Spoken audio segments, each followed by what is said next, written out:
Yeah, we need to get quorum, Judge. Okay, let me gavel us in.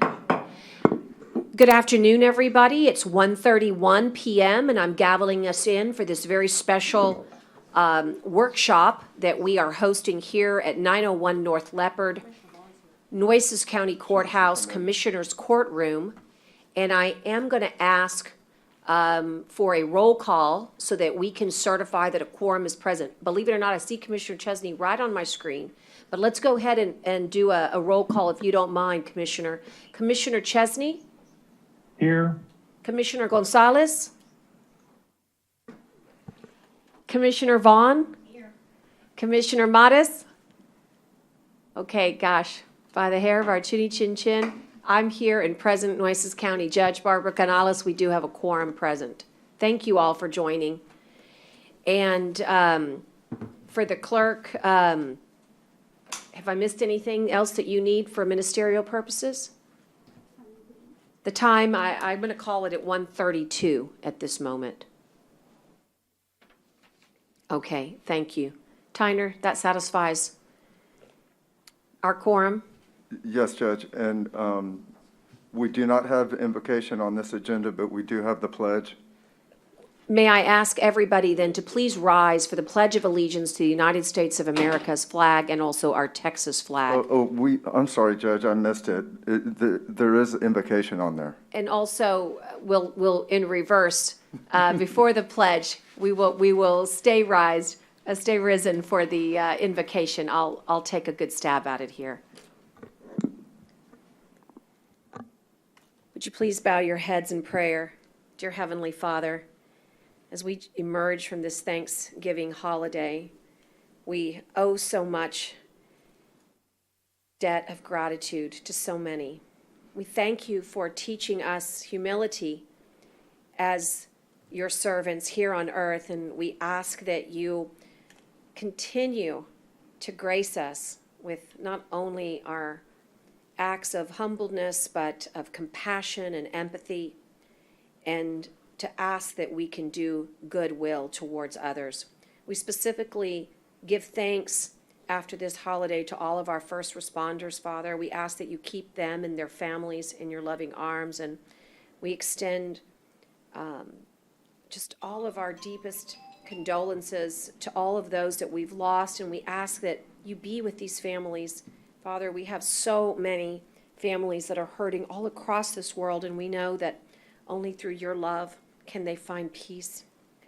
So bring us together here today in an act of goodwill and also in your spirit, so that everything we do today may be thought of as doing your will here. For all these things we ask in your name. Amen. And now for the pledge.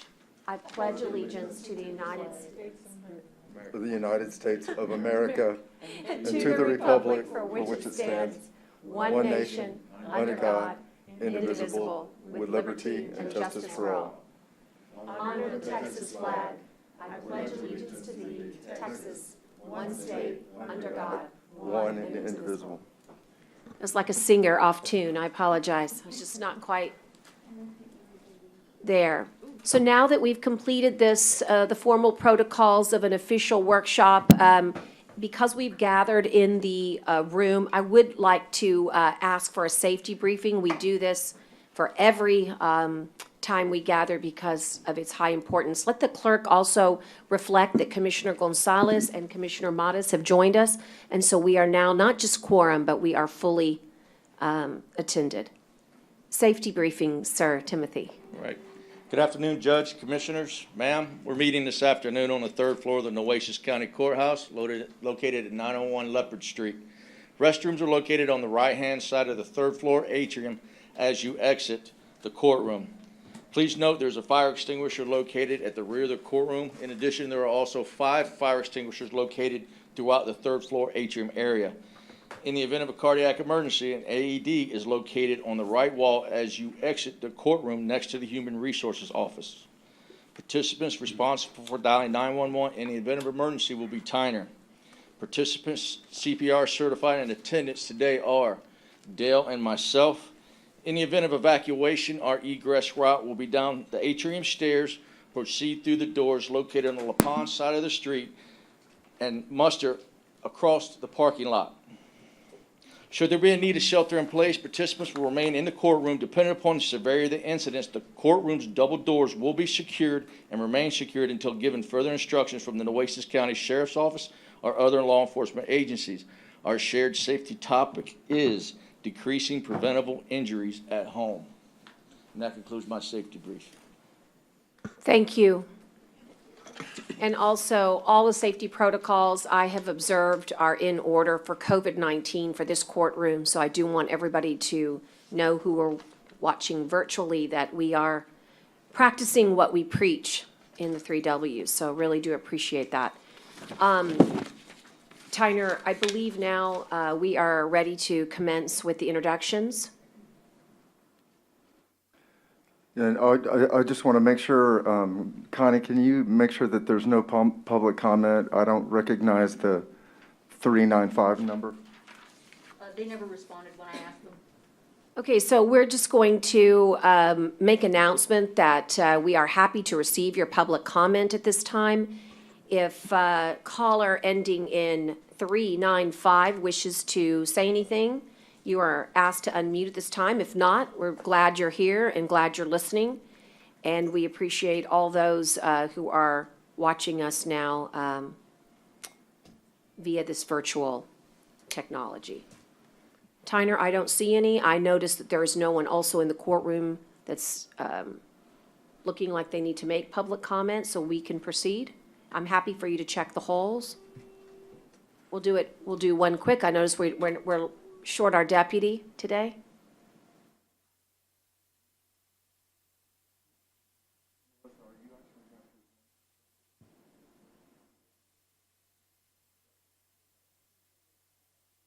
Okay, so I'll call Melissa just to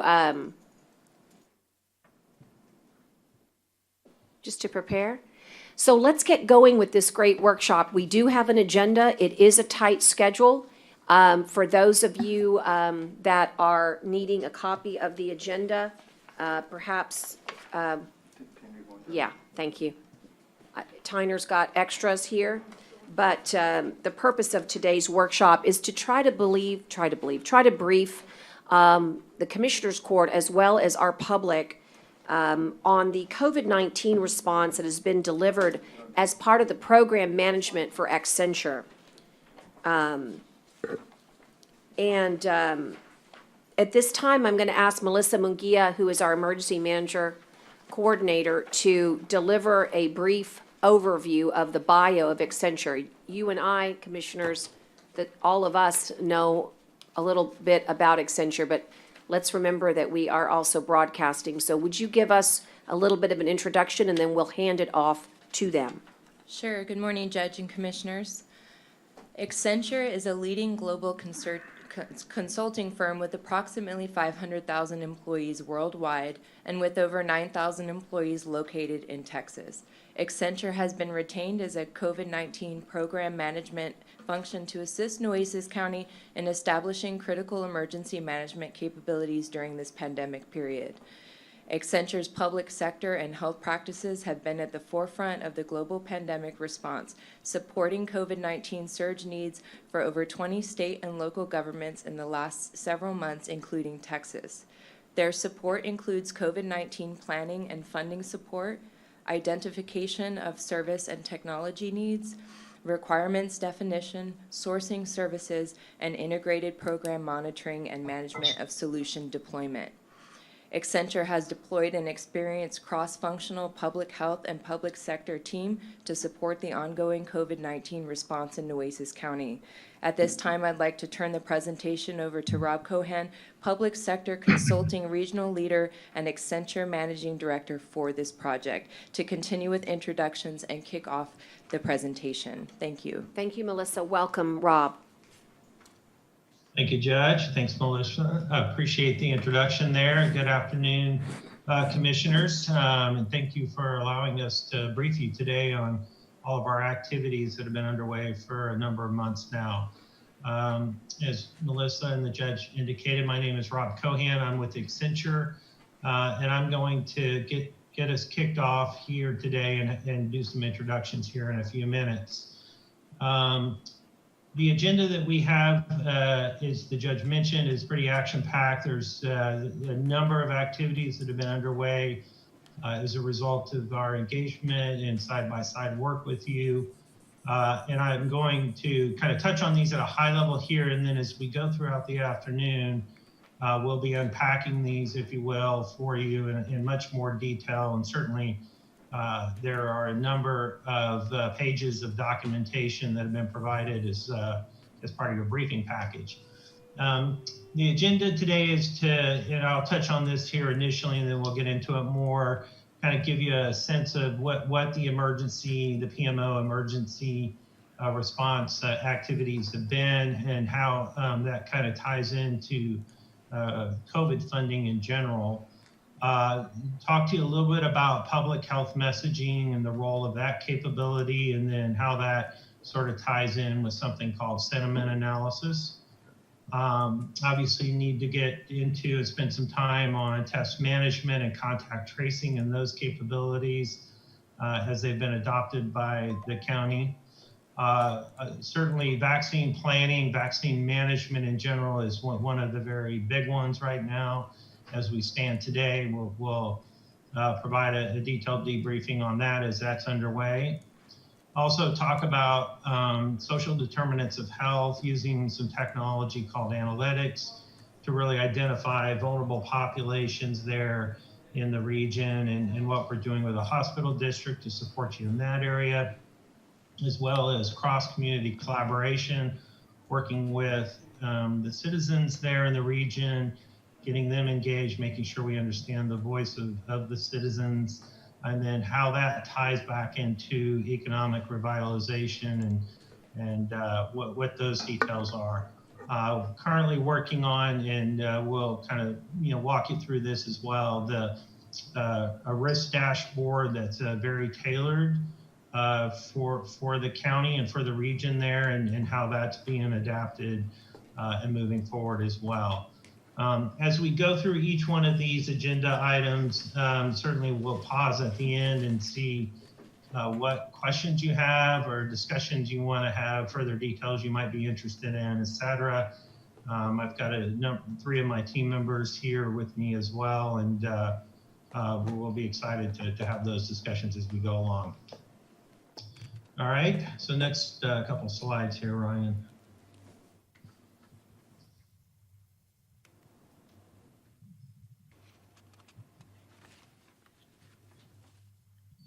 Can you see him, Rob? Yeah, I've got the agenda. Keep on going. Yeah, we've already gone through that one. Next one, please. It looks like there's some sort of delay because I'm on the fourth or fifth slide. Okay, all right. Let's see here. Technology. Okay. Why don't I do this? Let's do a bit of an introduction here. Yep. Okay. Of Accenture, and then of us as individuals here on the call with you today. As Melissa indicated, Accenture is one of the largest consulting and technology firms in the world. We happen to have one of the largest in healthcare and public sector consulting. This type of work, the work we're doing for you, is increasingly what we're doing more and more of here, particularly in the U.S., but also around the globe. A little over 16,000 professionals that we draw from in order to deliver these types of services, many of which come from clinical professionals and medical doctors that are part of our staff as well. Today we've got Dr. Peterson on the phone, who has been part of this team here for Nueces County, supporting from that standpoint. The work we do, and I think part of the insights and what's been helpful for the work there with you in Nueces County has been really just the complete perspective that we try to bring around not only the public health side of things, but as well our expertise in working with providers, payers, insurance companies, and quite extensively with government as well. Currently, we've got a number of professionals engaged in the pharmaceutical industry as well, helping with things like vaccine management, et cetera. The team that's here with you today is some of the leads that are on the assignment here supporting you. And this set of leads draws from a fairly extensive and has been drawing from an extensive set of subject matter experts in the field of healthcare, in technology, even in the legal field. We've had some support around virtual courtrooms, et cetera, on into everything from how to do vaccine management, as well as testing, et cetera. So quite extensive cross-section of experts from a number of different areas that we've been engaged in providing for you, and look forward to talking a little bit more about that as we go along. So with this slide up, I think what we'll do is just some quick introductions. I'll introduce myself and then pass it over to my team to do the same. So I'm Rob Cohen, as I mentioned. I have overall responsibility for our health and public sector business here in Texas. I'm based in Austin, as well as 14 other states across the South. Texas has been home for me for a very long time. And I support the state of Texas and many counties and cities here in Texas. Just a little bit over 27 years working in the public sector, so with government agencies in particular. And this type of work is what I spend all my time doing with my clients. So with that, I'm going to kick it over to Ryan Callison, who is our dedicated program manager here for you. Thank you, Rob. Yes, my name is Ryan Callison. I am the project lead for this COVID response PMO for Nueces County. I have I think it's around 17 years of experience now doing public sector strategy consulting, primarily at the state and local government level. And just really been involved with COVID response efforts since March of this year, when things really started to heat up.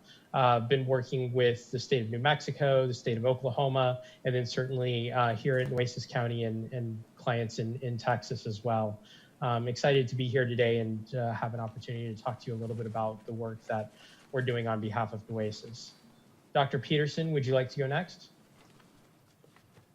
Sure. It's going to look like I'm lip syncing a little bit because I'm on my phone with the video delay. So good afternoon, commissioners and Judge Canales. Great to meet everybody. My name is Michael Peterson. I'm out of the Austin office. I am a Texan, but Army brat, moved around. I lead Accenture's health equity practice across all our health, what we call health and public service. So our payer, health systems, and our public service sectors. And it is just a truly passion project that I'm really excited to be. I get to do this and lead this across the whole North America for the front. More importantly, what I really enjoy working with Ryan and Rob and the team on is that this is our community here locally. I'm in Round Rock now, but I went to med school at UT Houston. Got over 20-something years in health. I was a pediatric emergency medicine doctor for over 12 years into the pediatrics out of a hospital in St. Louis before getting to come home and enjoy some warm weather during the winter. So it's great to meet everybody. Thank you. Excellent. Thank you, Dr. Peterson. James, would you like to go next?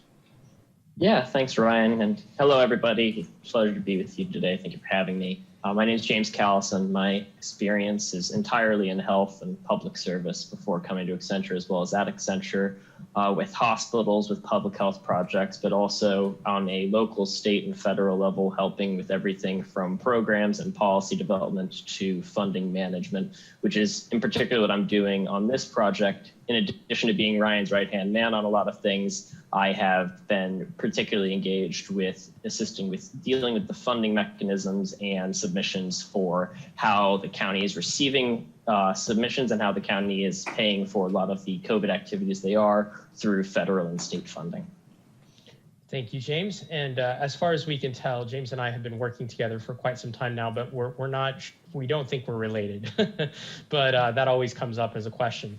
And then we have several other PMO members as well, but we wanted to kind of keep the team small here today to facilitate the presentation. But we are pulling from a number of individuals on our team, all with different expertise and backgrounds.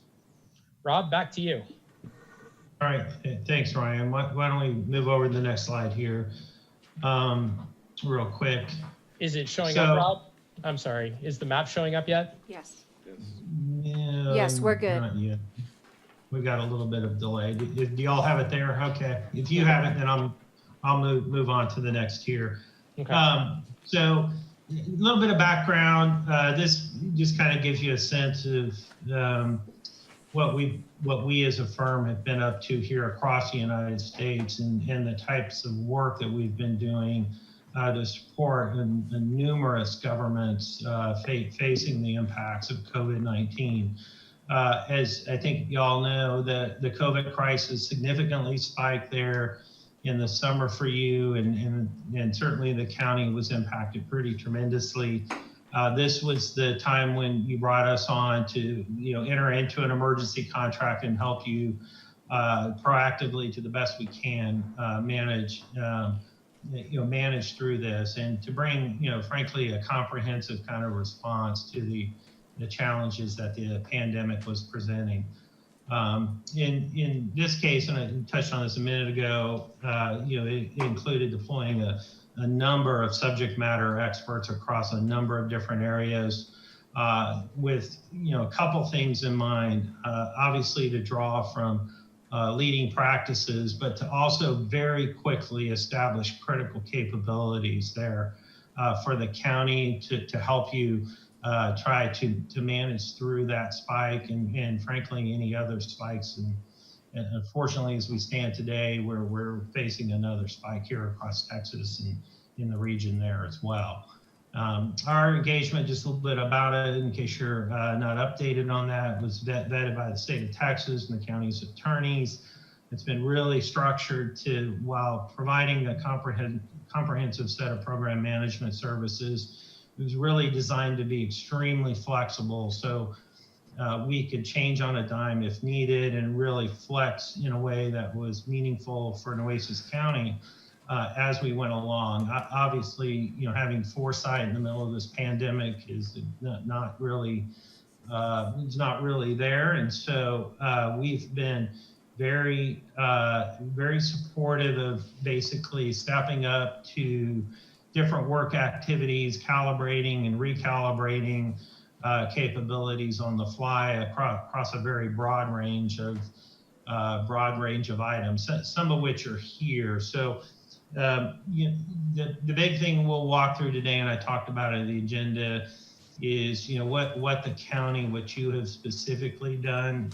We can certainly talk about what we see in other governments and best practices. What I'll say is that your team has tirelessly worked and really side by side with us to really get a lot of the best practices in place. I'll talk in a minute about what that looks like, but making sure that to the extent possible that you've established capabilities to really help bend the curve. So a little bit of obviously Texas has been a really big active place for us outside of with you in Nueces County. We've been working with Tarrant County and Dallas County, as well as the state of Texas, and then obviously a number of surrounding states, as well as other states across the U.S. And I think one of the things that's been valuable in doing this work is we're able to draw from what we're seeing in other areas, as well as this pandemic plays out, and making sure as we see things that are working elsewhere that we bring them to you as well. So let's talk a little bit more about the PMO. Ryan, yep, go into it. So the way this PMO was structured, there's really four key components to this.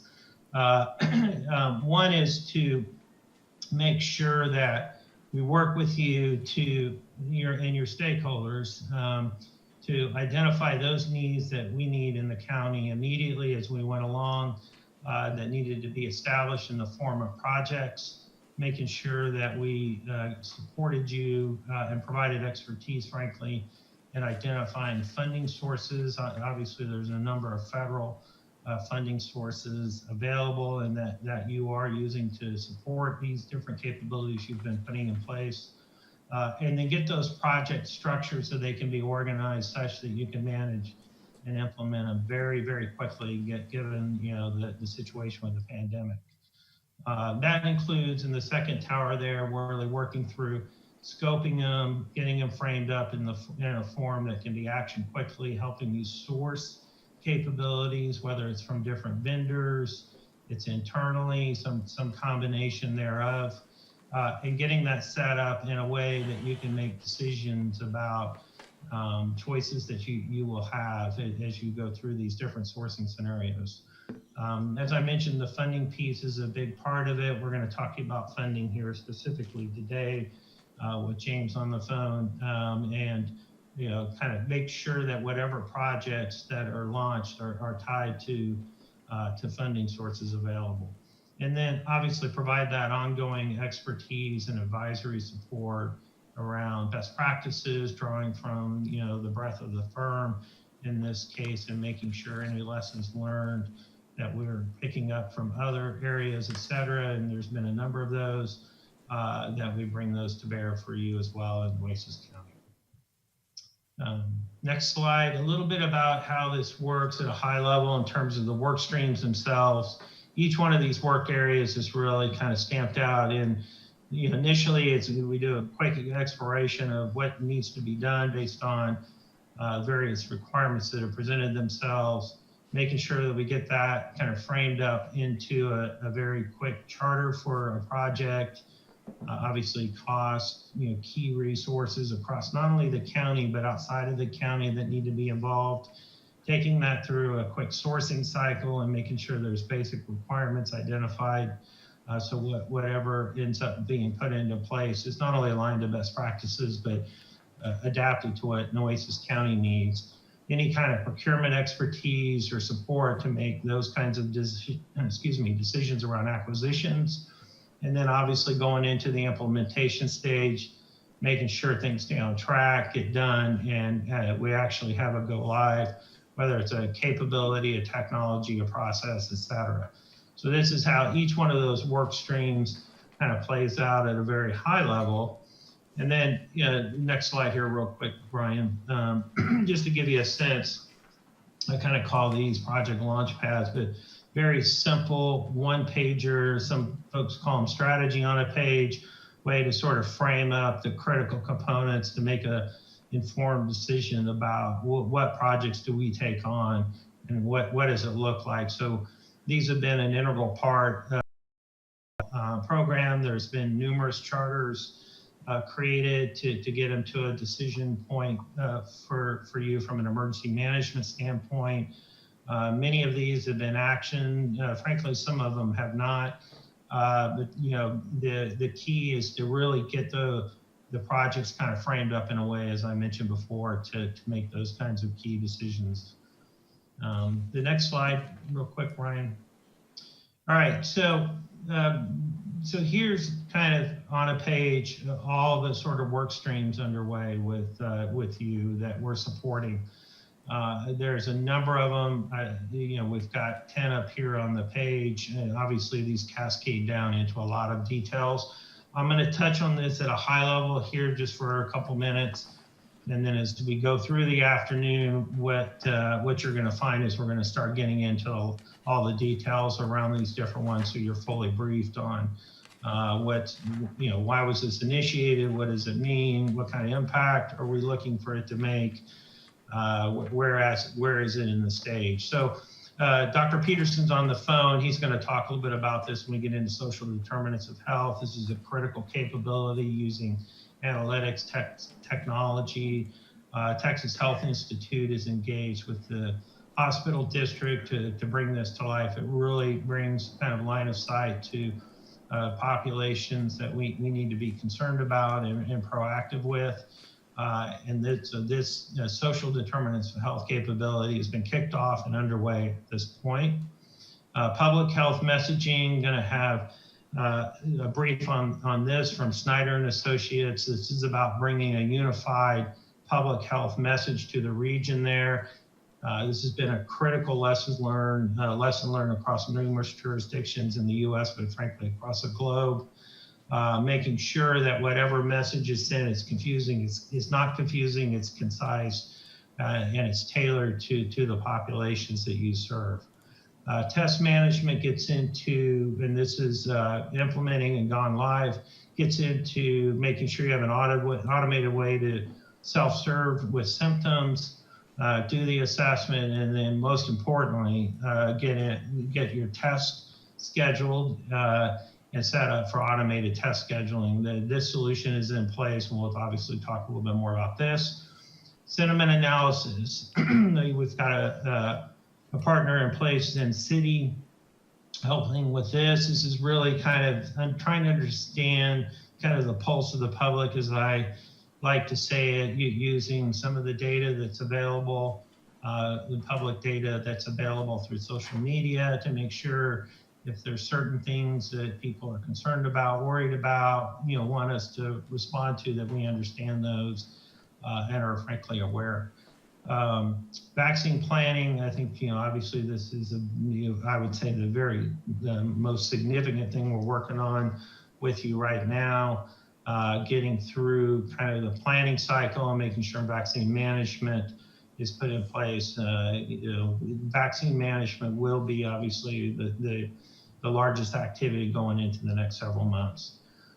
They're down at the bottom left, cross-community collaboration, making sure the voice of the citizen is represented in this process. We've got a disciplined, structured way to engage with citizens.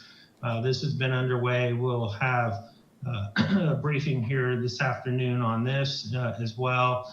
And Nueces County is really, you're carrying this out with some support services from us as well. Economic revitalization in the planning stage still. Again, Nueces County, you guys you're leading the charge on that. We're providing expertise where necessary. And this, as we go into the next several months, certainly will be a critical area as well. In the early days of COVID-19, case management, contact tracing was a significant thing, making sure that we did contact tracing. This was a decision process that we supported you on to work through very quickly on the best choice for the county. You decided to go with the state of Texas, broad-based capabilities provided through Texas Health Trace. That is underway now as well. And then, the final two here, the funding support, as I mentioned a few times now, obviously this is a critical one, making sure the funding that's available to you and frankly, that you know about or don't know about, that we support you on that, make sure that you maximize federal funds. The final thing that we'll touch on is the risk dashboard, which is underway. It's in the design stage and wrapping up here shortly. This is to make sure that the risk levels are understood, not only internally, but externally, and that the community at large understands where the county is overall with COVID-19. So this is kind of on a page, a lot here. Obviously, this is just a very topical, top level view.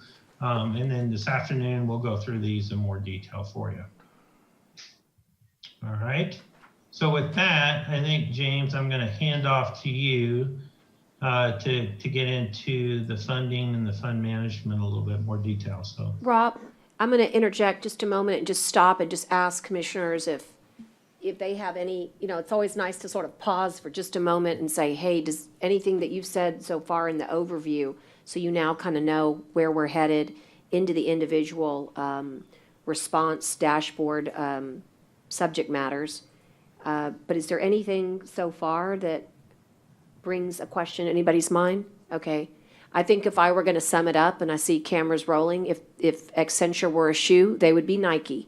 Okay, so that's the deal. I mean, we have been able to procure one of the finest, worldwide health consultants to assist us in our program management of COVID-19. Overkill, you say? Absolutely not.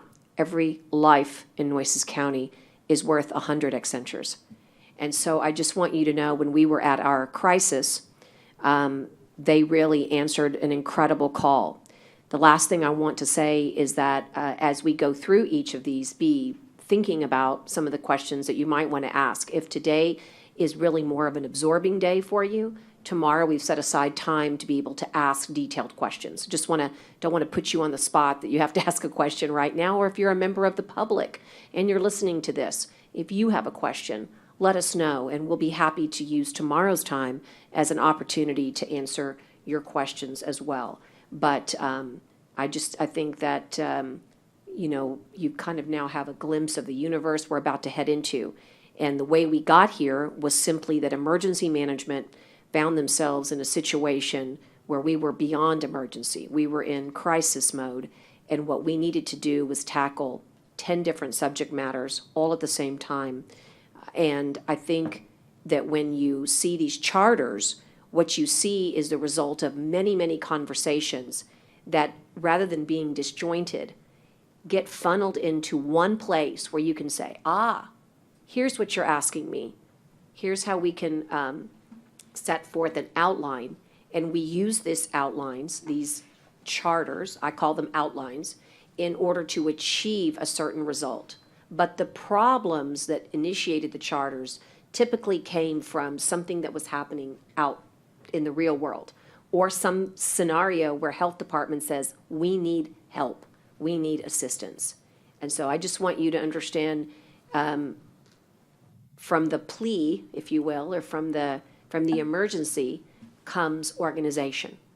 And the organization develops into charters. And so you're kind of getting to see how all of this develops over time. Thank you.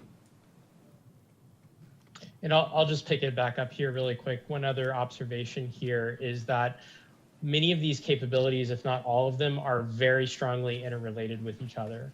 So what we're finding is that there's a bit of a force multiplier in that as these things work together, it really does enhance the county's response.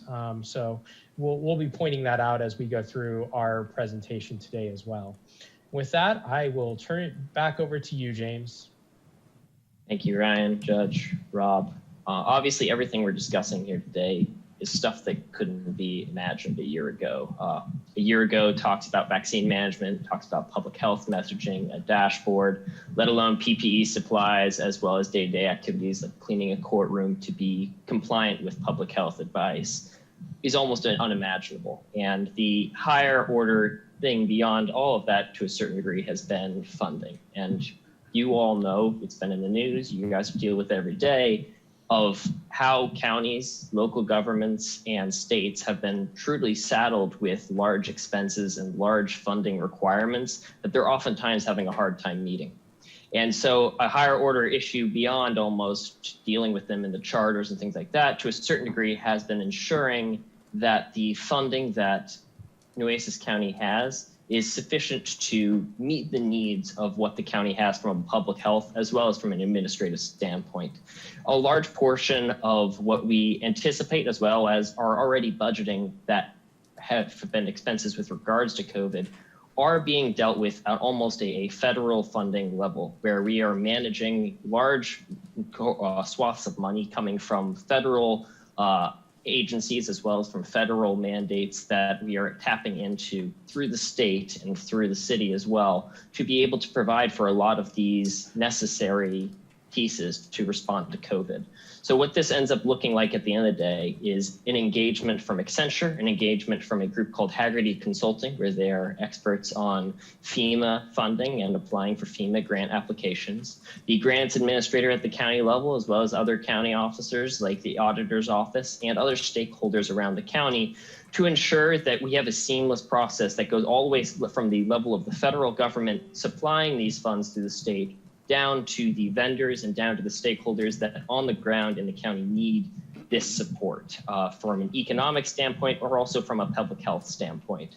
So the way this process typically works is through 3 federal funding mechanisms that we're in particular dealing with. One is the Coronavirus Relief Fund, or the CRF. One is the Coronavirus Emergency Supplement Funding, or the CESF, and one is the FEMA Public Assistance Grants. In particular, the COVID relief funds is the one that we see a lot in the news, as well as one that is providing a large bulk of the funding that we are using to respond to COVID and helping to manage this issue. So I'll spend in particular a large portion of time talking about that. And also that has the soonest deadline, which is part of the management processes. These all came with guidelines that make it by the end of December. A requirement of the federal government is that these funds are spent at the state level, and the state of Texas has also introduced new funding restrictions on CRF that require us at the county level to use it by December 15th. So that in particular has been on our minds of late. And to give you an idea of the process of how CRF funding is being dealt with and managed from Accenture's standpoint, as well as from all the collaborators that we're working with, it kind of starts at a 4-tier process where you have a funding and guidelines stream that goes downwards, and you have an information stream that goes upwards. So at the first level, you have the federal government putting out at the time, trillions of dollars, that was actually billions of dollars to the state of Texas, and then less to Nueces County. Then you have the state level where TDEM, the Texas Department of Emergency Management, are the individuals that are allocating the fund under CRF to Nueces County. And the reason for that is because Nueces County was not eligible to receive direct recipient funding from the federal government. Instead, they had to receive it through the state.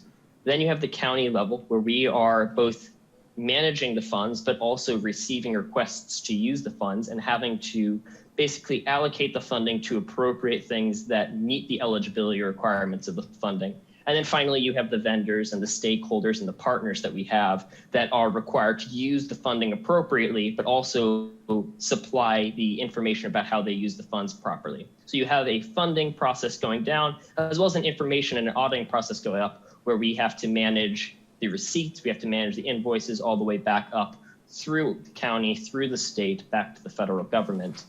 All of that has portions where we stop and start at each one of those levels. In particular, on the information going back up, there is obviously a lot of movement around and a lot of management and a decent amount of handholding when it comes to finding the eligible places that can receive this funding and use it well to respond to COVID, but then also making sure that that is spent properly, receiving the proper documentation, and then we're applying for that aid from TDEM for the CRF funding that the county has been appropriated.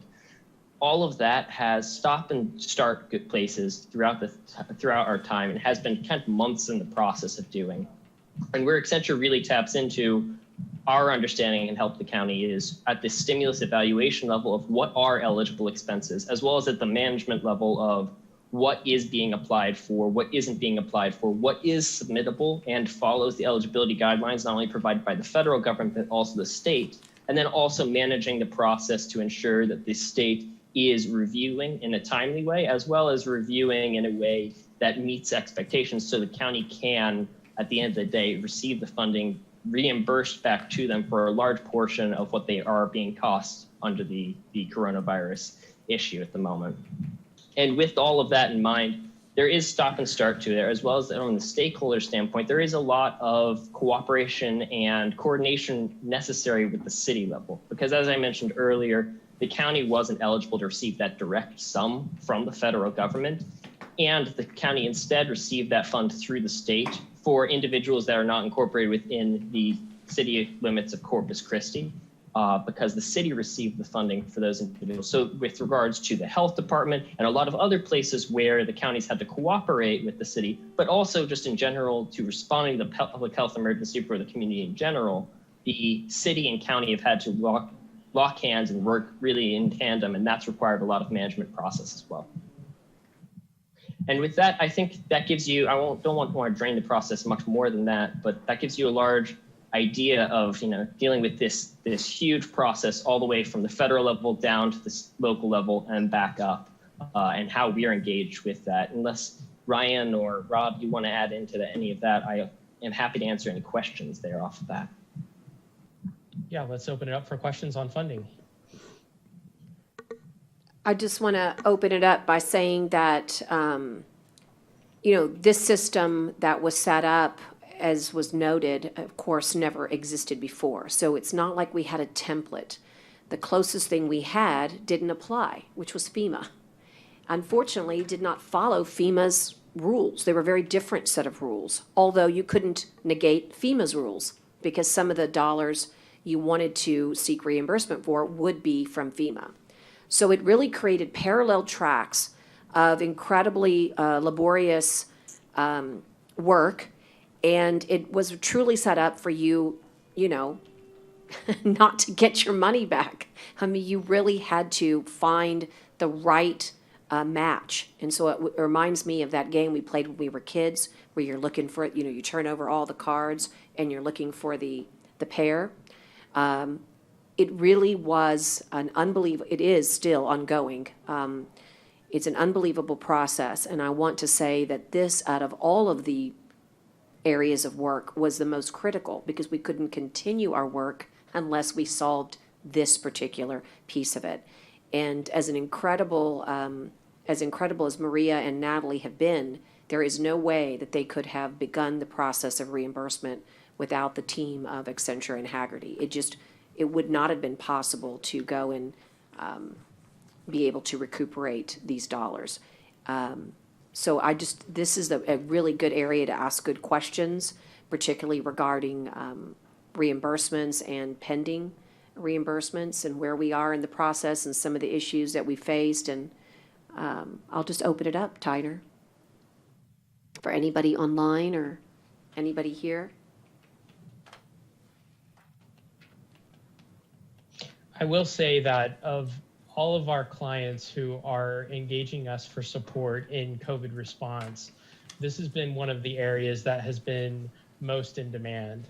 Pretty much everyone we work with is either at the city or county or state level, or quite frankly at the federal level, really struggling with this piece because there's a lot of complexity here and there's a lot of nuance here, and it's so critical to their overall response. So we're seeing a lot of work in this space. One of the things that's interesting is that we were able to, I think, in this priority evaluation, this second sort of tier, this priority evaluation, this is where we really had to do a lot of early work. And I'll give you a great example. Personnel expenses total over $1.4 million. And that in particular could make or break our county, if you really think about it, because it represents such a significant amount of dollars. And there were so many ways to present personnel expenses.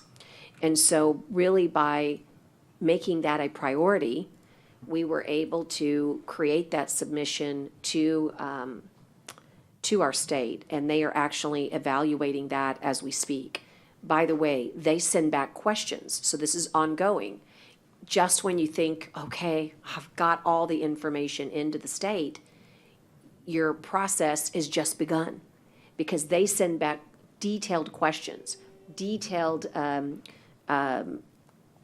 queries about providing documentation. So we are constantly working. The fact of the matter is it's almost beginning once you submit. And then you work once you submit to create that final stage of where you actually receive the deposits. I will say that the money at least is there, right? It's not like we have to go wait for it to be given to us. The federal government has given Texas this money. It's sitting in an account. So if you were to be approved for your reimbursement, you do get your money quickly. But going through all the different steps can be months. And that's what we've been doing this entire time, is working very diligently on each and every invoice. And we were able to advocate, thanks to James and his counterpart at Hagerty, Andrew Perry, the ability to do what's called bulk loading. So when we buy masks and gloves and hand sanitizer and gowns and face shields from one particular company, that's great, that's one invoice. But what if it's 4 or 5 different companies? What if it's 50? What if it's 2,000 different invoices that you have? In our case, we had that many different types of invoices for submittal. And we needed to make sure that we could present that information in a way that was not overly time-consuming human capital-wise for Maria. And we had to get special permission to do it that way. So those are the types of things that we've been working on. It wasn't just a matter of sorting it out, although that was huge, or discovering which one were our priorities to submit, another important piece, matching it to the right bucket of money. But it was also, trying to figure out how to answer all their questions and to submit it in a way that wouldn't take us, a year to do so. So I think those were some of the interesting nuances, and this is where we've spent a tremendous amount of time.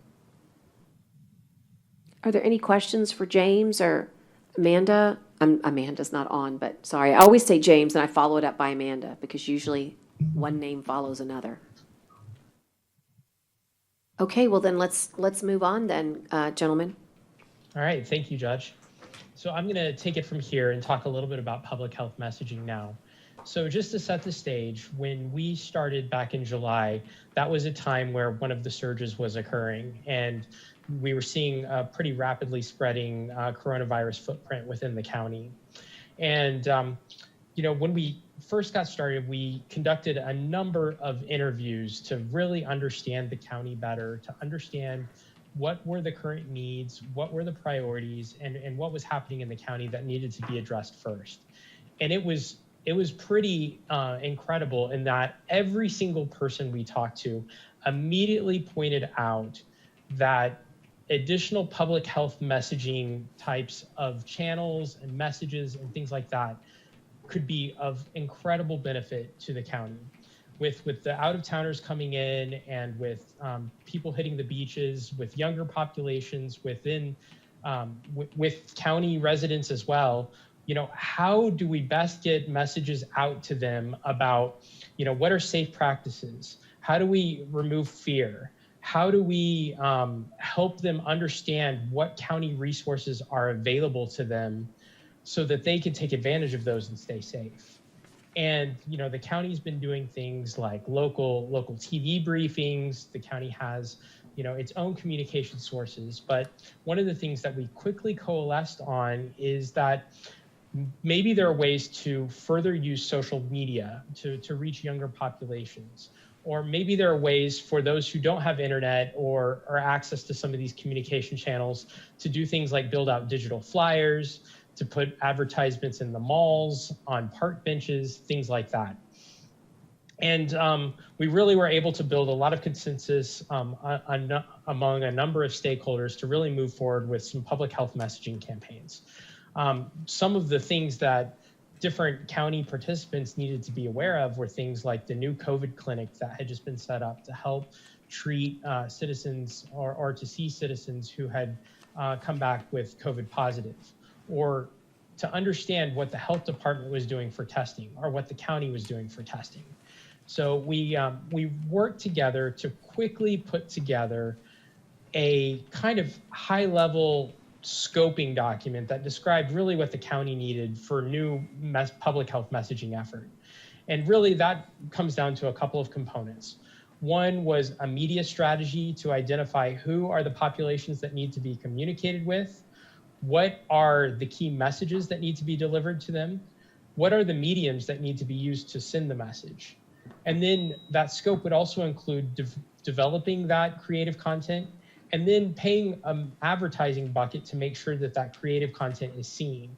And then using analytics to also look at that and see what's been adopted, what's not really resonating with the community, and what needs to be tweaked.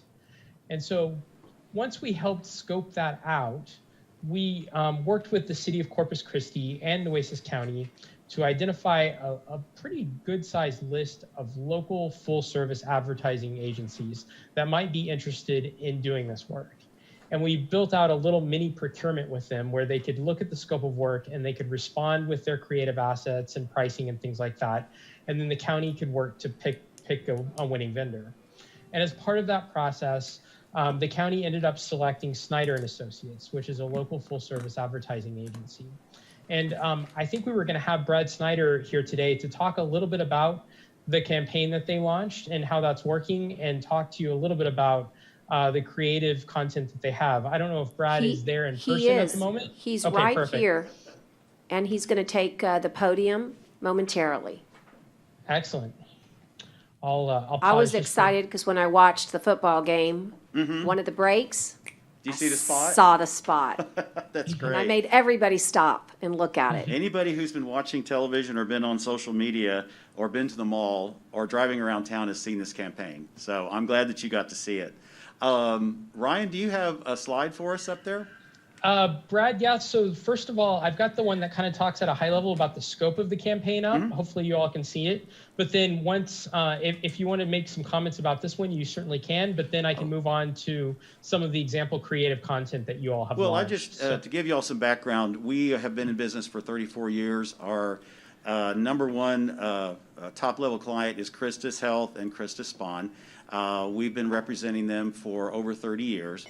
So starting this process, we already had a background in COVID from the very beginning in marketing for that. And so we were very excited to get the opportunity to pitch for this RFP, excuse me. And so we jumped right in. With the holidays coming up, we knew we needed to act fast to get the messaging out. So one of the things that we do with all of the public health messages that we've created over the years, we have kind of a formula, and really its simplicity is actually the key. Drill down to the basic message that you want to get out to your consumer, and then find a very clever, creative, and memorable way to get it to your public or your target audience. So we can start with that first slide, Ryan, if you want. And what we're going to be showing you is just a sample of all of the creative assets that we've created for 3 different campaigns. When I spoke with Judge Canales when we first started this, we needed to make sure that people understood that some of the symptoms of COVID mimic the symptoms of flu. And that is absolutely true. So we started off with a campaign for flu shots or flu vaccinations. And we want to do something different. If any of y'all have seen any marketing around flu vaccinations, it's pretty dull, pretty boring. And what we wanted to do was come out with something that was a little more engaging, more of a way to go, you got your flu shot type of campaign message. So what you're looking at here are just some samples of the Facebook campaign that we've built for November, December, and January. The message is simple: flu shot, good thought. No flu for you, get vaccinated. The supporting message is flu and COVID-19 symptoms are similar. Reduce your chances of getting the flu by getting vaccinated. And we knew that we couldn't get all of the information out that we needed to let the public know in just a simple Facebook post. So we developed a microsite, nuesisKnows.com.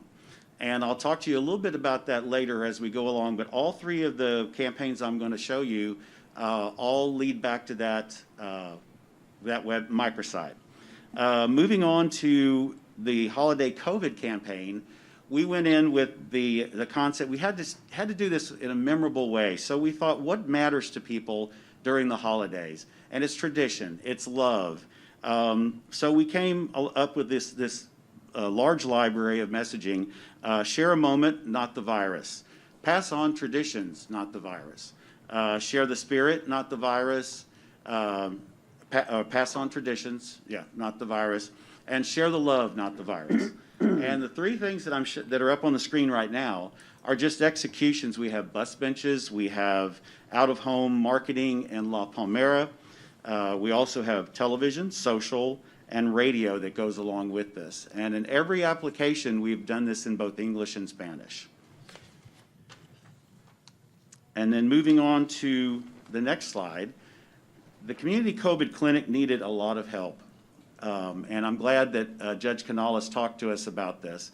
We worked with April Lovelace over at the clinic to come up with some collateral for them. We have produced billboards, and we have done, completed or created rack cards, We're going to be looking at some direct mail, and then also some in-office posters. And I will also be meeting with Dr. Phillips and April Lovelace tomorrow to discuss how we go about distributing all of this collateral that we produced for them. And of course, we have 10 billboards up now with the message, and we kept this one very simple. Trouble recovering from COVID-19 or recently diagnosed, this clinic is for you. And of course, it leads everybody back to nuesasknows.com. And one thing I want to mention about nuesasknows.com, and I think we can move on to the next slide, Ryan. This is just a sample of what the homepage looks like. When I was talking to Judge Canales about this early on, she had mentioned to me that, we just tell people all the time what they cannot do. What we wanted to have on this website were the things that they can do. So when you come visit this site, you'll see everything you need to know about free flu vaccinations. You'll also find tips on how to have safer holidays. And we are continually updating this as we get more information, people that are sharing with us actually online. And then also you have a direct link to the COVID clinic where you can find quite a bit of information about the clinic there. And we also wanted to have this website as our tracking mechanism. This is how we can find out if the campaign is working. As of today, we've had 2,800 visitors to the site, which I think is great. And I assume that I know it's projected that we'll have quite a bit more in the next couple of weeks, preparing for Christmas. So with that being said, are there any questions about the campaign that I can answer? Well, I just want to point out how important it was to be able to have this done in Spanish, and it's not like a Google Translate. It's Right. actually translated, so there's nothing lost in translation. So you just press en español, and then it goes completely into a new website that's completely, as I say, appropriate for the Spanish language rather than having somebody, as we know, not everything translates perfectly. So this one was done by a translator. Yes, a professional translator here at Corpus Christi that we're very fortunate to have access to. And anytime we add any new information to the English site, part of the site, we immediately translate to Spanish as well. I have a question, Judge. Yes, ma'am. So you say you have 10 billboards? Yes, we do. So being paid for you have to pay for those billboards? Yes, we are paying for those billboards. How much are they? I'm just curious. Oh, I can tell you exactly what we have here.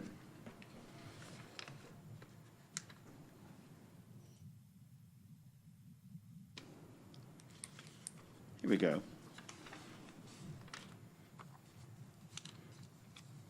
They run about $1,500, $2,000 a month? Oh, it's quite a bit less. We have Is it? many of these in our rural markets. So we did do a very good buy with this, with the billboard companies.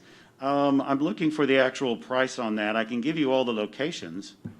Are they just up and around the city, up around the rural areas? No, Where we are they do at? have some in Corpus Christi. We have them in Robstown, Agua Dulce. We have digital here in town on South Padre Island Drive. And then, South Padre Island Drive, Bishop, Calallen, Driscoll, and on Galahar, and we have one on McArdle. I haven't seen any, is the reason I'm asking. Okay. And then you say you've had 2,800 to the side. Is that the Nueces County website? Yes, nuesasknows.com. Okay, and then Facebook, because I've not seen anything on this on Facebook. Oh, you haven't? No, I haven't. Okay, well, we've been pushing out, we have quite an aggressive schedule coming out from Nueces County. That's how we're distributing all Okay. of the Facebook posts. And it Because also, it was going on in November, right? And we're at the end of November and Yes. December. I'm just asking because I haven't seen it. oh, no problem. But that's how we're getting all those out. Like I said, over the holiday, we had quite a few go out. And that's how all the traffic that we're getting at nuesasknows.com is coming from our digital. I have an idea. Can you tell us, that's a great point. So how could she see it? What could she do to get her, what do you think is the best way we could encourage people to, I guess, be a part of Well, this we campaign? do know that people are sharing these posts. Okay. Because we can, we know which posts are getting really good traction. But I'm sure you've liked Nueces County Facebook page, correct? Well, the reason I'm asking is if this stuff is out there and you say you have 2,800 views, and that's good. Yes. But we have 325,000 people in Yes, correct. Corpus Christi. So I'm saying we've got to figure out a way for people to see it. If I'm not seeing it, I'm on Facebook. I scan through it almost every day. Okay. My kids are on it, and I'm just trying to figure out if all this is out there. People need to figure out how to see it. And Okay. you want to make sure they're seeing. I'm not being ugly. Oh, no. Yeah, no. you're- I'm just saying, I think it is so important Mm-hmm. that if this is out there, I've not seen a billboard one. I'm from Cal Allen area, so I drive that every day. Is it on the digital board out there? Mm-hmm. Yes, it is. It's on the digital I board. believe so. I'll double check right here. I have the list of all the locations. Judge, I'm not being, No, I want us to find a way to get Yeah. it more mainstream. So I think what you're hearing, Brad, Mm-hmm. is maybe we can find new ways to, what I guess they call it, boosting it or. We have been boosting all. We have been boosting? We have been boosting every Okay. post. And I'm just curious if any of the other commissioners have seen it. I think you need to be like a friend of Noesis knows, because But Laura, I see that, but if you're not a friend of New Aces Knows, if you don't know anything about it, Right. you're not gonna see any of this stuff. Right, so what we can do is work with Brad and see what we can do to like make it, like a pop-up. Right, we Absolutely. wanted to pop up, anytime maybe we can find some mainstream, but here's one thing that we can do, and that is, work with our media partners to see if they can also help Absolutely. get it out there, and we do have media partners who have offered their assistance, which is great. Okay. Is it on TV at all, or any of I the? saw it on We TV have during. a very aggressive television Yeah. buy, with both English and Spanish stations. Is it news? Is that on the news station or what? It's, Or- we have it running all day. And what they have done for us, the stations have been really great about offering a buy one, get two free. So we have quite a bit of traction That's right good. now. And it was seen by a lot of people over the Thanksgiving holiday for sure. Yeah, I definitely saw it a lot during Thanksgiving holiday. Now, one thing, and this is just something, I think I went ahead and sent this in to Accenture to pass on to you, is that it was a good, we always want to get better. And so we think that maybe adding the phone number to the COVID clinic, did the billboards or any of, might be great, because there's so many people that live in the rural areas that don't have access to internet. So I know once you get Okay. on the internet, the phone number's there, but, if someone's writing it down saying, oh, wow, there's a COVID clinic, they may want to write that number down. So Okay. anything that we could do to add phone number to the Good idea. clinic is something that came in through our, I send it out to a lot of people to get their And that was feedback. feedback? And that was a good feedback, so Okay. I wanted to share that with you. But we'll do our best to continue pushing and boosting all of these messages. But what we really like is hearing from you that you have seen it. So if you can, once you get it, don't forget to share it. Don't forget to share it, absolutely. And Commissioner Vaughn, I do appreciate you mentioning that we need to find other avenues to get this out. If you have not seen it, we've been hearing a lot of people tell us that they've seen it, but if you haven't, we need to make sure we. Well, I wasn't here for the holiday, so I wouldn't have seen it on TV, but Facebook I would have, and Right. then the billboard I would have. But I Okay. will look this afternoon when I And go home. radio too, we're also doing Radio. some great radio ads as well, so I've heard it on radio as well. Commissioner Gonzalez, I think you were gonna say something. I know I saw it in English about 3 or 4 times, but I haven't seen it in Spanish. Who's doing the Spanish for you? Who is translating or who's airing? Like Univision, like Yes. is it Univision or I'll Telemundo? tell you right here, I have that. We have Keoro, and Unimas is one Univision. station. I think those two are, and Telemundo. Yeah, Yeah, I think we were pretty comprehensive in our buys. And people, of course, like you say, there's always good specials going on, the buy one, get two ads free, which is wonderful. But one of the things that we talked about early on was, look, if you get a lot of freebie stuff, where you wind up at 3:00 in the morning. Yeah. true. So we did, it's nice to be able to have our media partners give to us, and we take it gladly, but we also did strategic buys so Yes. that people would really, really see it and hear it. And I think that it's not punitive either. I want to talk about that just a little bit. We weren't, harsh with people, making them feel like, terrible. If it was the opposite, it was a reinforcement of our positive. Yes. Rather than the punitive of no, yeah, exactly. I think one of the reasons why you, and I said you, I mean me. Yeah. Can overlook this is because they're very easy. Like, they're not, like you say, punitive. It's not like, what are they selling me, right? You come across those promoted ads all the time on social media. But this one, it kind of sticks. It's almost like natural. It's like, that's family. It could easily be, that's somebody I know or somebody's friend. some Facebook friend or someone's family who they're posting a nice holiday picture, and you may not really think it's educating, right? Good point. I only get to watch TV when I do. It's late at night, and I saw several, which is good. Hey, it caught me, so I'm sure it's showing throughout the day. And I know sometimes the social media buys, whatever they use, whatever system, because I knew that this happened in city council elections. You actually had district candidates that they had it mapped out electronically. So as soon as you drove out of one city council district into another, the candidates, their pop-ups changed. So that council member for that particular district or that candidate, their information actually popped up depending on what part of town you were in. Exactly. So They you had- didn't they see had the so much areas for geofenced. Cal-Allen if you were over on the island or vice versa. So, I mean, maybe that's what happened over here. I haven't seen it as much on social media. More, like I said, more on TV. Okay. But to me, I just, the way I see these, it's very well put together. It's like. But it's John, almost I wouldn't natural. think, I see what you're saying about Yeah. the district races, Yeah. but I wouldn't think that would apply here. To me, it No. would just be all over. All So that's over. what you're saying, it's But all I'm over. just saying, maybe if you were out of, like, how far out of town, it may not pick up. It may be, I don't know how y'all created it, if it's just within Oasis County or It's a just within certain Oasis area. County. Mhm. So that may be part of it. Part But, of it. I mean, I've had, I've had a chance to see it. I know that the judge and several on different social media and on Twitter and Facebook have promoted this. And so, I don't know if maybe we can have like some sort of virtual event. I know that there's been a lot already to promote it, but maybe if the judge can help lead us and call instead of a press conference, a virtual press conference where we all pull up our phones and we're all going to get ready to hit share at this moment, or we don't have to do it. Yeah, that's a good We don't have to do it virtually, but just know that the judge has put out an invite to all electeds and everyone who wants to participate. Great idea. Hit us in at 3:00 on December the 9th or whatever. I think that's a great idea. It is. And really kind of flood it and Kind of let it make just it kind of go viral. I make it think go viral, what yeah. you said. And if we could get our kids to do it at the same time, it would That's what we really need. go viral. They have more friends than we do.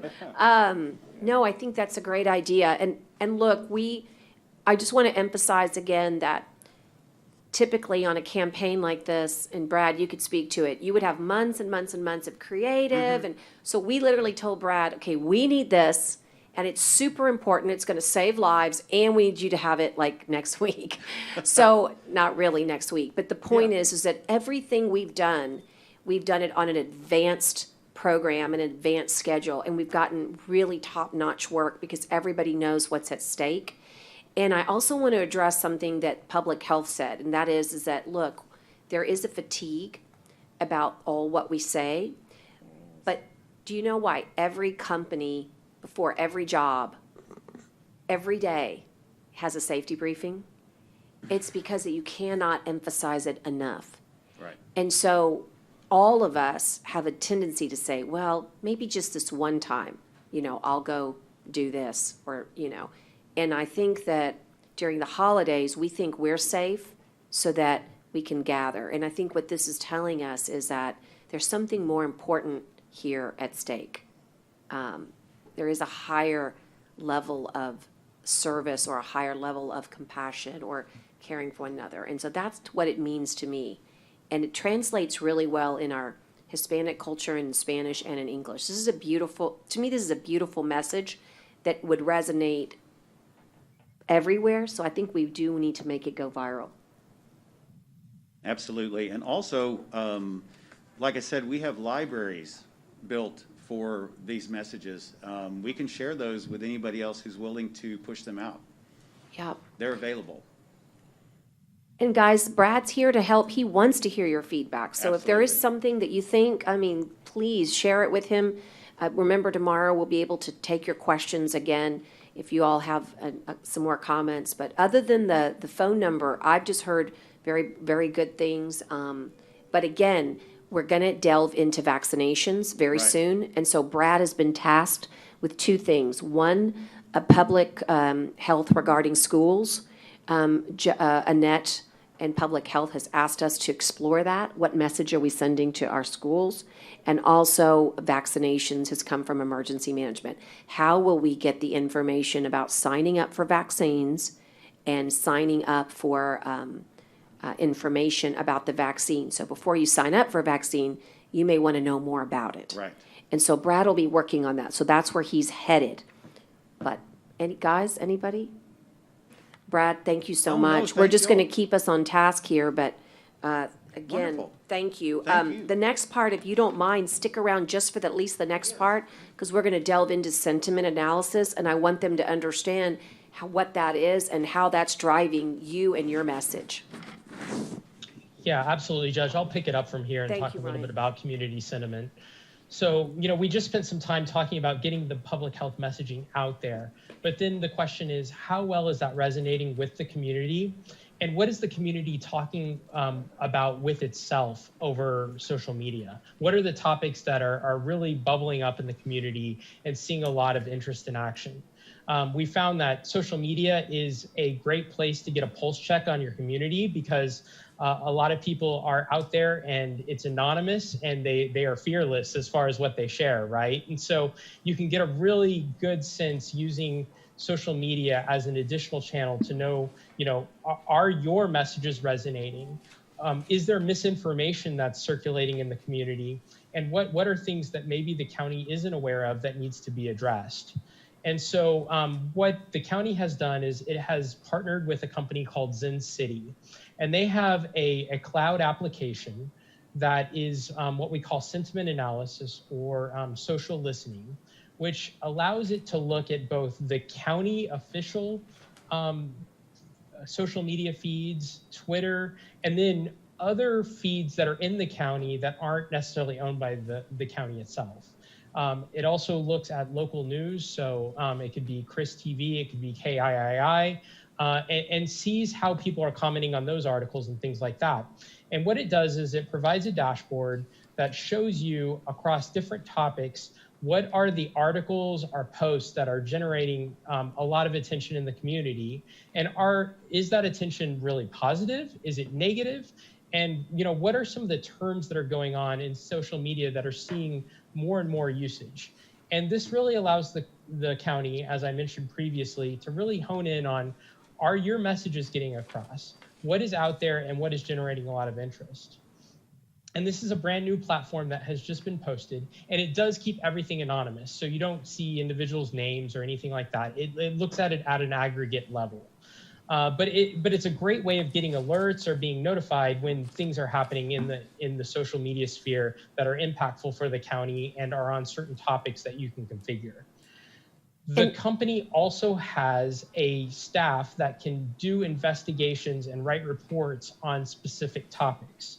So if you'll look on the left here, this is just a small excerpt from a report that the staff did around what is the sentiment or what are people saying about their willingness to adopt vaccines in the community.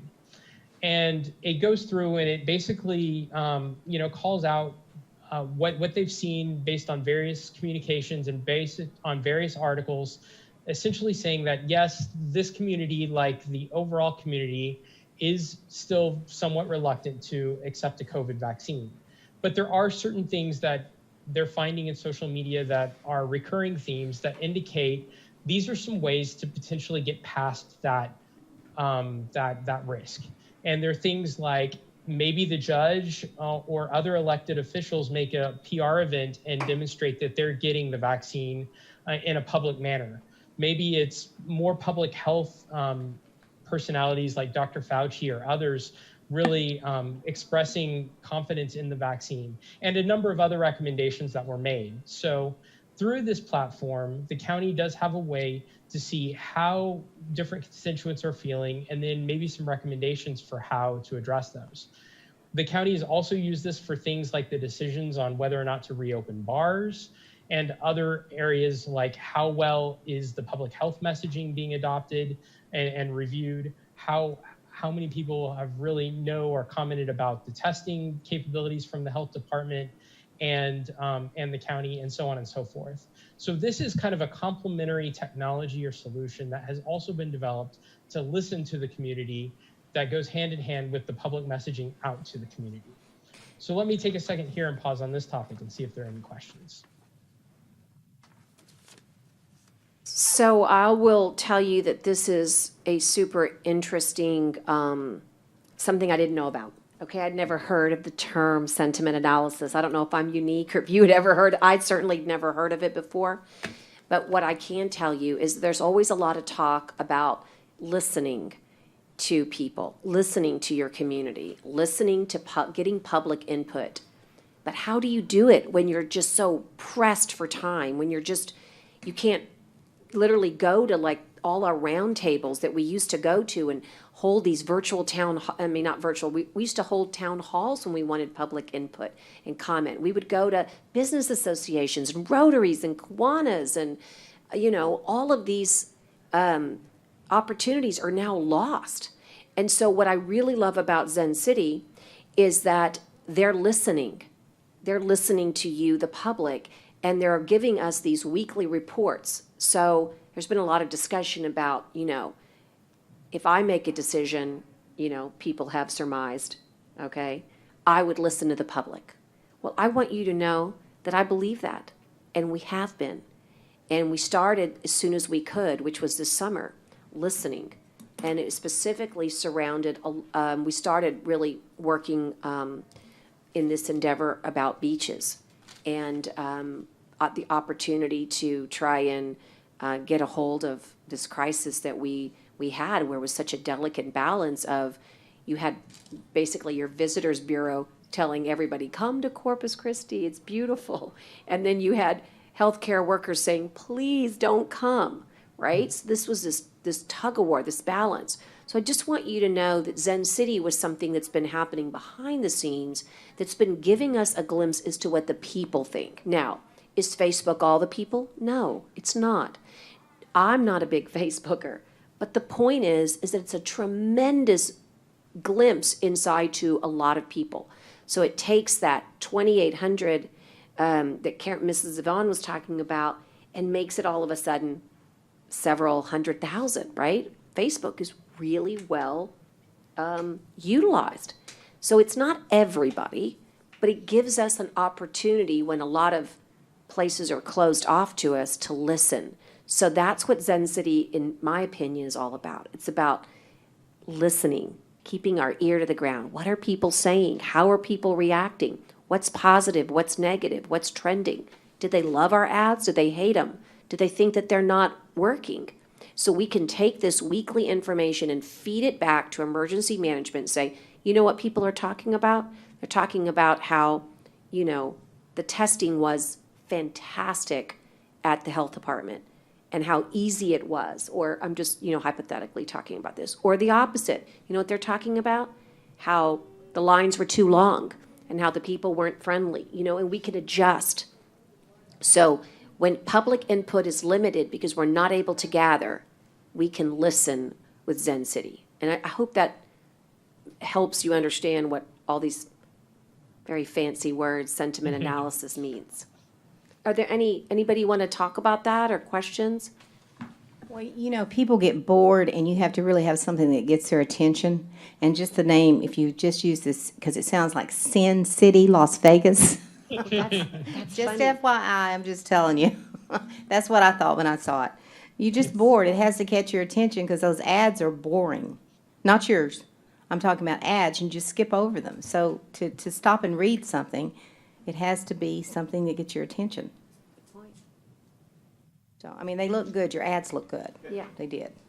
Yeah, I think that's, the point is, we got to keep our ears to the ground. And by the way, it's not just Facebook. They're listening to other, Ryan, is that correct? They're listening Yeah, to. it's not just Facebook. So it's Twitter. It's a number of different social media services. Okay. It's Yeah, also Facebook's old people. It's pulling articles from the different local news sources that allow comments, so you can see kind of the aggregate comments from those, like the local news channels, and also from like the health department feeds and things like that, where people can comment on the briefings and things like that. So there's a lot of different channels that it pulls from. And Yes. more are being added every day. And this can be used beyond COVID-19, right? So if there are other issues or items that are interesting to the community, then, those sort of categories or topics can be set up as well. Right. Yeah, so I'm always amazed, we have these very controversial topics, but when we ask for public comment, let's say, your tax rate, and you have all these public hearings, and then you don't see anybody, right? But if you look on Facebook, there's a lot of chatter, there's a lot of input. So this now gives us a little bit different glimpse. Some people say, I don't feel comfortable coming and speaking on camera. I don't want to reveal my name and my address, which is required for the clerk, right? So it gives us another portal. So I'm very fascinated by this, and we've used it to help make good decisions so that we could again, listen to the people, because it's sort of a myth to think they're all going to call you. And by the way, we keep track of all the positive and negative calls.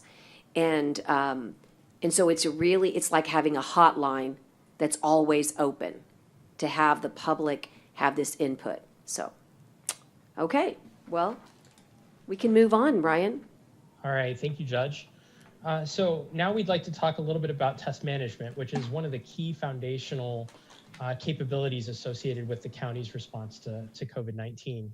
And I want to set the stage here as well. So the city-county health department is really responsible today for testing the general population of the county and of Corpus Christi. The county historically has been very involved with testing county employees, county jail inmates, and then also providing some support for some of the local school districts or municipalities that may need support and also testing their employees. But what we saw back in July with the spike was there were a lot of additional people needing tested, and the county wanted to be able to really step in and handle some of the overflow of testing for the population. Now, on top of that, the county is also wanting to be efficient in how they do testing. So if people are showing up, they want to be able to make sure that those people are not waiting a long time on a designated day just to be tested. They're sick, they're tired, they're waiting in their car, and they want to be seen and tested so they can move on and get to where they need to be, which if they are positive is back home quarantining. And the county needs a way to be able to test efficiently. Well, up until we got involved and the county got involved, the process was working, but it wasn't as scalable as it is now. So what I mean by that is because the county was really focused on county employees and testing county employees, a lot of the signups were done by filling out spreadsheets, emailing those spreadsheets, and collecting that information. There was no real public way for the public to get on the internet or anything like that and sign up for testing. The way scheduling was working was scheduling was set up to be a full day of testing. So people were showing up on a day and they were being tested first come, first serve. And it's a fairly efficient and effective process. But like I said, when you start hitting a surge, you have a number of people who are stuck sitting in their cars waiting to be tested while they're sick. So wouldn't it be better to have a capability where people can, one, schedule online and have a scheduled time slot to be seen? And wouldn't it also be great to have an automated check-in solution where you have something you can just show on your phone, like a QR code that can be scanned in through the car window so that you're not having to roll down the window and talk to somebody. You can do it in a contactless way. And wouldn't it also be great for there to be some sort of automated solution that helps ensure that county staff can match the number of appointments with the supply of test kits so that you don't have people showing up and there are not supplies for them to actually be tested? And to have an ability for those people conducting the testing to be able to move people through the process very quickly through check-in, check-out, and things like that. And to have a capability where you can start doing a better job of collecting data and analytics about tests so that you can start making better county and business decisions around the testing process.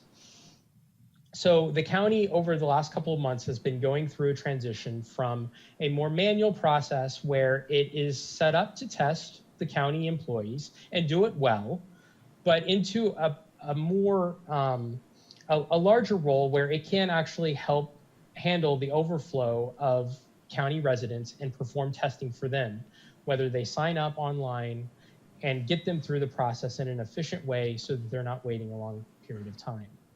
And so we've worked with the county and we had identified a company or a tool called TDR, which stands for Test Data Response, that had been deployed for Tarrant County in Fort Worth.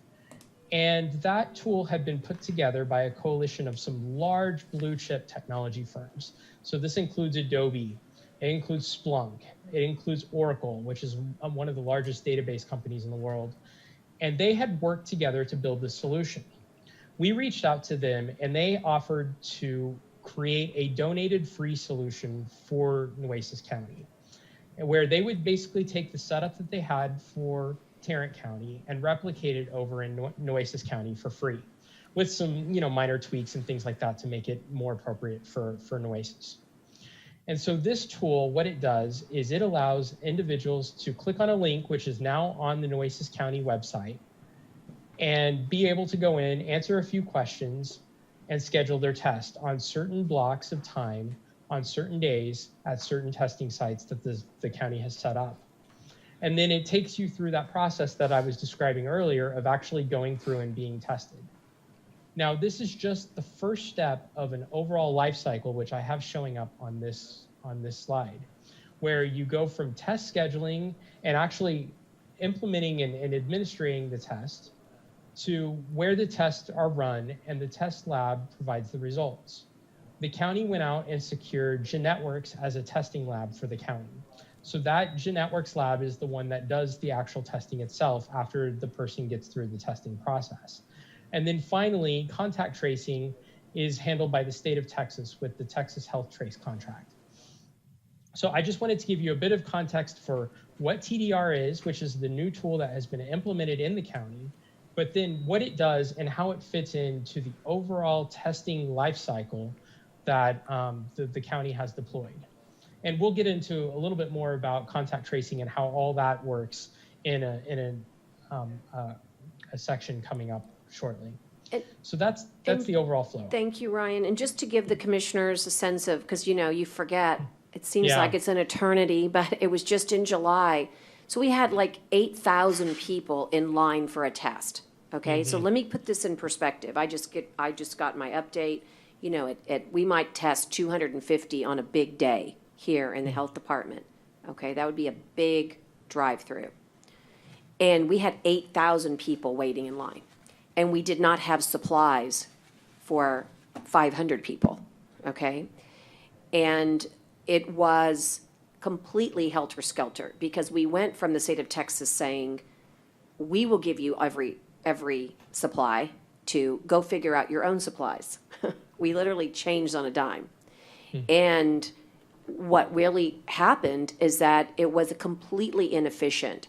We had to, I remember one particular day, I must have called, I don't know how many Red Cross volunteer organizations throughout the state, trying to get, and kudos to our Red Cross, Alex Garcia, who totally came through for me, who had people calling from all over the United States just to try to get people signed up. Because the way you did it before we did this was you called a number, 826-7200, I want to test. They said, fine, give me your name, your date of birth, and a phone number, and we'll call you back. And it was as simply, it was a simple process, but it created a tremendous backlog. Then what happened was, when we started calling all those people, you know what they said? A third of them, oh, I already got tested. Oh, it's already been 2 weeks. Oh, I've already found another resource. And we had been spending all this human capital trying to get people in the pipeline. This was also at a time where we were so inundated with tests that we couldn't get tests back in a good period of time. You could have been quarantined your whole 2 weeks and figured out your results the last day. Remember those days? So we said, look, we had already been planning since March and April to find a technology solution. But it's not like you just turn on a switch. It's complicated. And then the county is its own employer that's large scale. And so not only were we managing the county's needs, including the cities, in conjunction with the city, but we said we're like an employer of 2,000 people plus with their dependents. We need to have our own system to take care of our own people because we're different. We can't wait for them to have symptoms. If they've been exposed, we need to get them tested because we don't want them to expose an entire department. We were losing departments left and right because of exposure. So this was, I would say, Ryan, we spent a lot of time in this arena.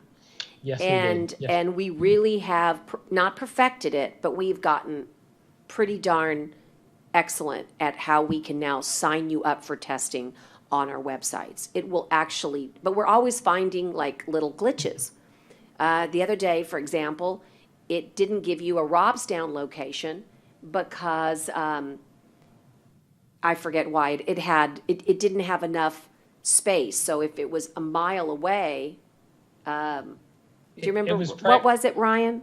It was prioritizing other locations that were Closer? going to do testing earlier and that were a little bit closer to you. So the Robstown piece was off the list. I Yeah, believe so is what was. the computer's so darn smart, it said, you're too far. Well, around here in Aguadulce, Banquete, Robstown's not far. We're gonna get in the car and go. So we've been making adjustments and tweaks constantly, but this technology is really how all the major urban counties functioned. And I'm telling you that it's fine if you have a couple hundred cases, couple hundred people that want to sign up for testing. But when you're into when you get higher than 200, 300 people who want to get testing, this is not efficient. We do not have enough manpower, and it doesn't work. So this is the best solution that we have found. And the city and the county have this available to them now. And it's pretty terrific. And it's going to help us dramatically when we get into the vaccination process, when you want to sign up for vaccination. Well, Judge, this is pretty terrific. I think so Yeah. too. But my question is, because there are so many people, we live in Nueces County, that don't do computer, don't do online. So is there still that number they call? Gosh, yes, so it's still available to you. And great question. And just today in our staff meeting, what we are going to do is at all our county libraries, this is why signage is so important, and we may ask Brad to do this when we get to the vaccines, is say you can sign up at your local library. Because in Agua Dulce and Banquete, we need our community centers to be locations where they can sign up. And it is better for us, I think, Commissioner, if we use this system. It's for so many reasons, as opposed to the phone. I can't tell you how many wrong phone numbers people wrote down, okay? How many times, they got the name wrong, or they'd forget to say, is this a landline or a cell? We can't text you if it's on a landline. So there were so many human errors that were made early on that it got to be very tricky. But how do you address the people that aren't savvy or that don't have it? So we're using our libraries as resource centers, and they've become really amazing. And we're going to have one here too, a place where you can use a kiosk to sign up. But we're still looking for good ideas. But yes, the phone number is always your backstop. Thank you. And like I said, we've been very much in keeping with working with public health. And by the way, they kept everything on a spreadsheet. And I don't mean to say like that was wrong, but when things are so old-fashioned that they become hindrances. Do you remember these famous things called data dumps from the state? Well, how do you go back through and find out whether they're duplicates? If everything is, old-fashioned, kind of done by hand on an Excel spreadsheet. It's very inefficient. But did we have a setup? No. We were not set up for this type of operation. And I will say that we're now in a position to call other counties and say, how can we help you? And this is a great gift, because it's a myth to think that we live and don't care about people beyond our borders. So many people that live in neighboring counties work in our county. So it's not just a matter of, we must help them. So there's a lot of good work here. So Jeanette Works is still doing testing for us, by the way, here in the county, regardless of whether you have symptoms or not. One of the great things about this capability too, Judge, is that it was donated for free to the county. So this is something that didn't require any sort of charge or cost, so. Right, but let's be We love honest. those. Yeah, we do love those, but let's be honest and fair, and this is my Yeah. opportunity to say, Yeah. that it did come at a cost. You guys, by hiring you, you were able to negotiate that, and the reason That's you fair. were is because you were intimately involved with creating it. And so if I went to the marketplace and tried to buy this, it would be a $500,000 purchase, more or less. Is that correct? Yeah, that's about right. Mhm. Okay, so there is tremendous value, which I knew going into hiring Accenture, that was a carrot that they could bring to the table that I knew was of tremendous value. And so, and I'm not a techie, but I asked my techies and they said, I mean, I knew Adobe, but I did not, and I knew Oracle's name, but I did not know Splunk. But these are the three giants of the technology world that came together for good to create this. But it didn't come free, okay? There are tremendous man hours involved with creating something like this. And so, as I said, it didn't cost Nueces anything, but that was only because of our involvement with Accenture. Thank you, Judge. So, I've got a couple of additional slides here really quick. I've covered a lot of it, but this slide that I've got up on the screen, 27, just kind of walks you through the flow of how people engage with the system. You know, they first start out by entering their zip code in to make sure that they're in the area. They then provide some information about themselves, which helps the county figure out, is this a county employee or is it a resident, that sort of thing. And then it moves them through a check-in and scheduling process where they then are able to select a specific time slot for a specific location at a specific time.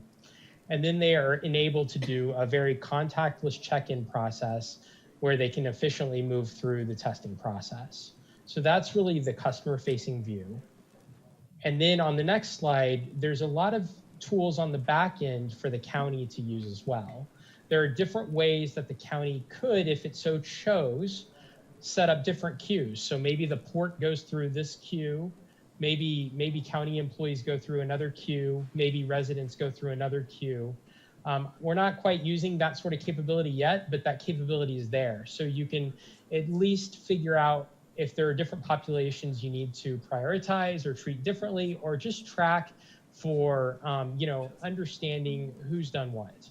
So that's one thing. And then, as I was mentioning kind of in the opening piece, there are a number of capabilities here around making sure that your test kit supply matches the demand of the people that are coming to a site in a certain day. So you have a lot of management consoles here that really make it easier for the testing staff. So I just wanted to highlight a couple of those capabilities quickly before we move on to the next topic. So those priority risks, guys, come into play when we did find ourselves, or when we do find ourselves, and it could happen at any time, where, let's just say, there's a product that's in hot demand and we can't get it, like viral transfer media, which you have to put the swab in. It's the liquid that actually, starts the whole process of getting diagnostically tested. First you swab, then you put it in the medium, and then it gets taken to, your lab. And if you're really in short supply of something like that, you've got to say, well, who needs this test first? And who makes that decision? The contrary to a lot of people's belief, these are not fun decisions for me. They are mine sometimes to make, but these are the types of risk configurations that allow myself, emergency management, and public health to sit in a room and go, okay, the people that have 2 or 3 comorbidities go first. Anybody over 65 goes first, right? But how do I know? When I'm just 826-7200, I'm Barbara Canales, 8366 is my birthday. They don't know if I'm diabetic or epileptic or what is my background. So by doing it this way, we're able to capture information. And if we get into a jam, then we can find ways to say, this is the right way to go first. And again, I see tremendous application for this for other things that we do. I don't think anything we've invested in is going to be thrown away. In fact, just the opposite. I think we're going to pick it up and we're going to be able to really utilize it for future. It may not be COVID-19, but it'll be something else that's important in our community. So I like that a lot. I'm going to take one more second and see if there are any questions about this, and then we can move on. Okay. So the next by the topic is way, I'm contact. going to offer it to the audience too. You don't have to be a commissioner to ask questions. So Brad or Melissa or Mr. Hernandez, if anybody has any questions, okay? I don't want you to think I'm just here with us. Tyner, anybody. Okay. Thank you, Judge. Yeah, absolutely. Happy to answer anybody's questions. So moving on to contact tracing, as we were talking about that process flow earlier on that takes you through the TDR solution to the GenNetworks lab, then there's the contact tracing piece, which I'm sure you've heard about quite a bit in the news around. So if I do test positive, what happens next?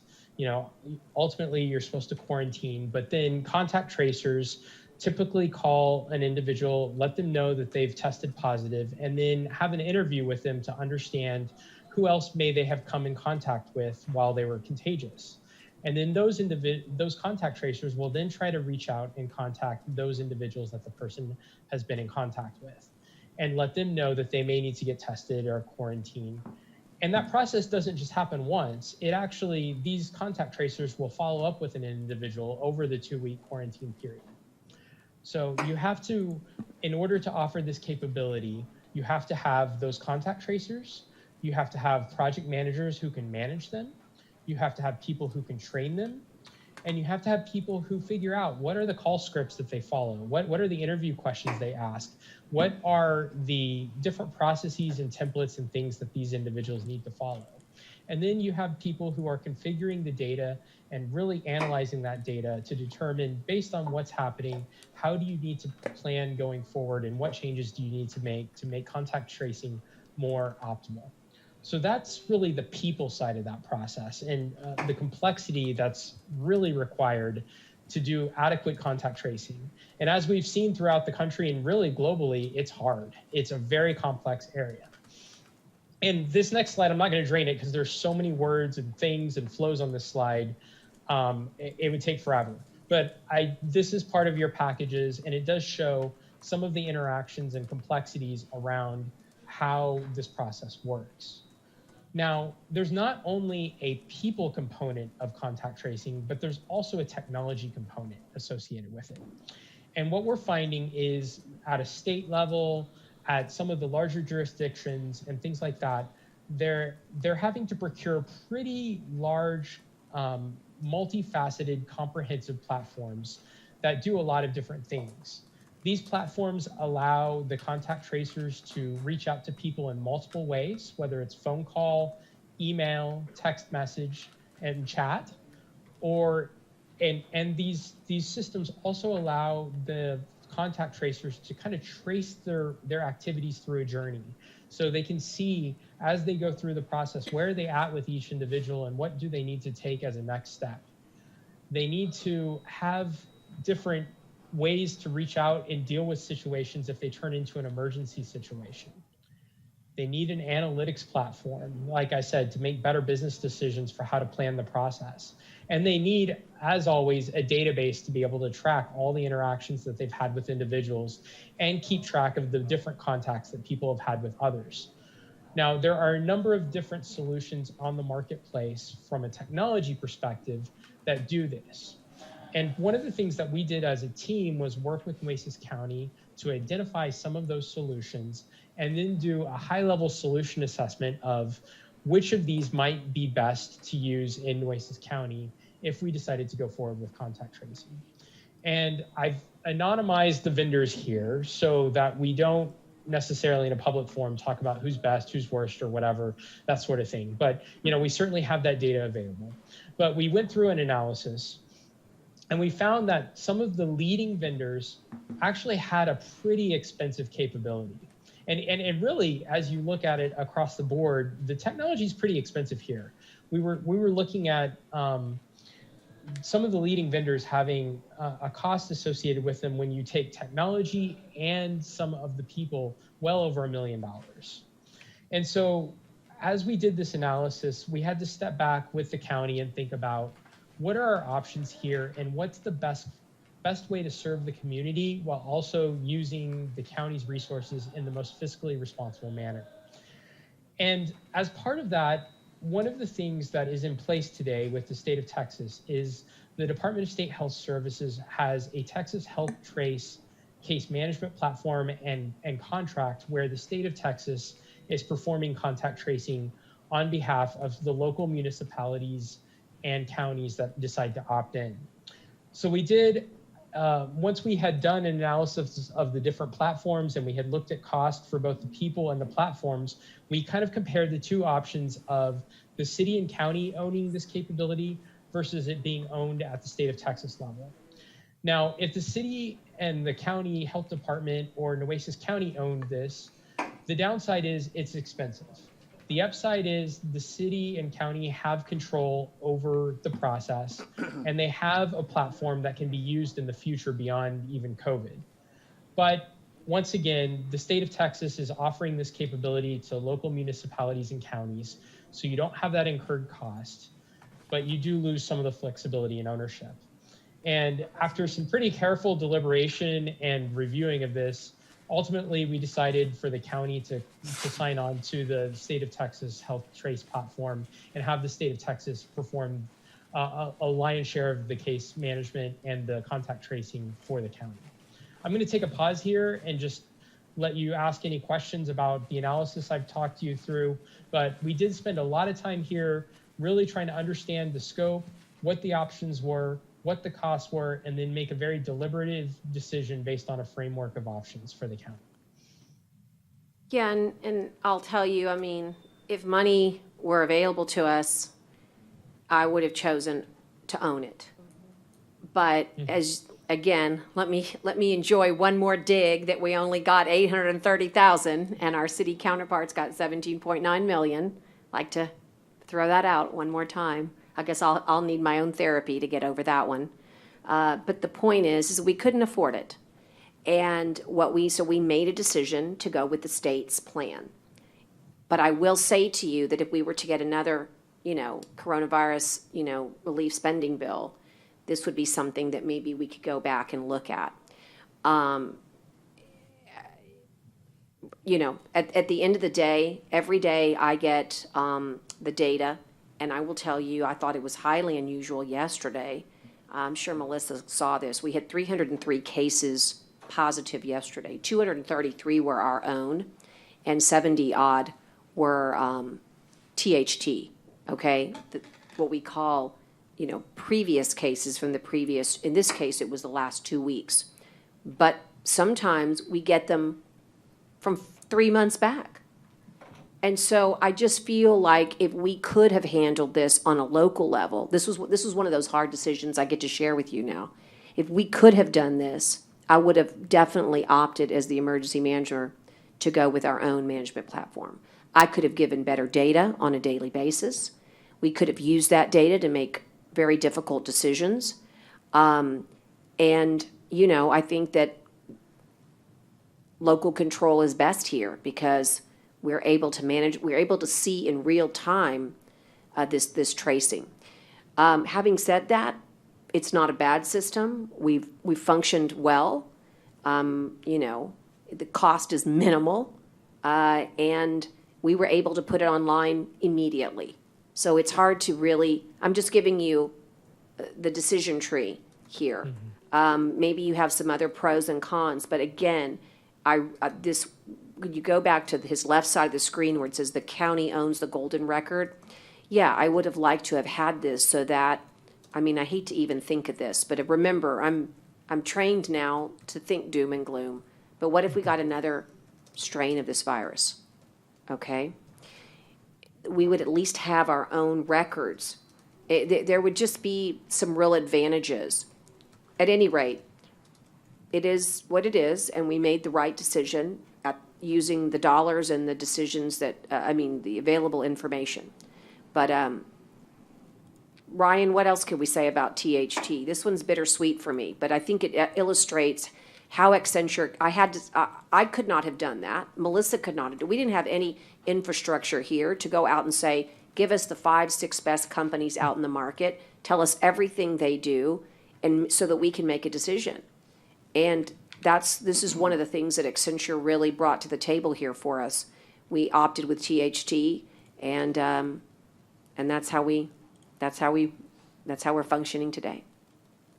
Yeah, I would just say that we worked with a lot of the software vendors that have these sort of platforms. So we have a pretty intimate knowledge of what they are, what their capabilities are, and what the associated pricing for those were.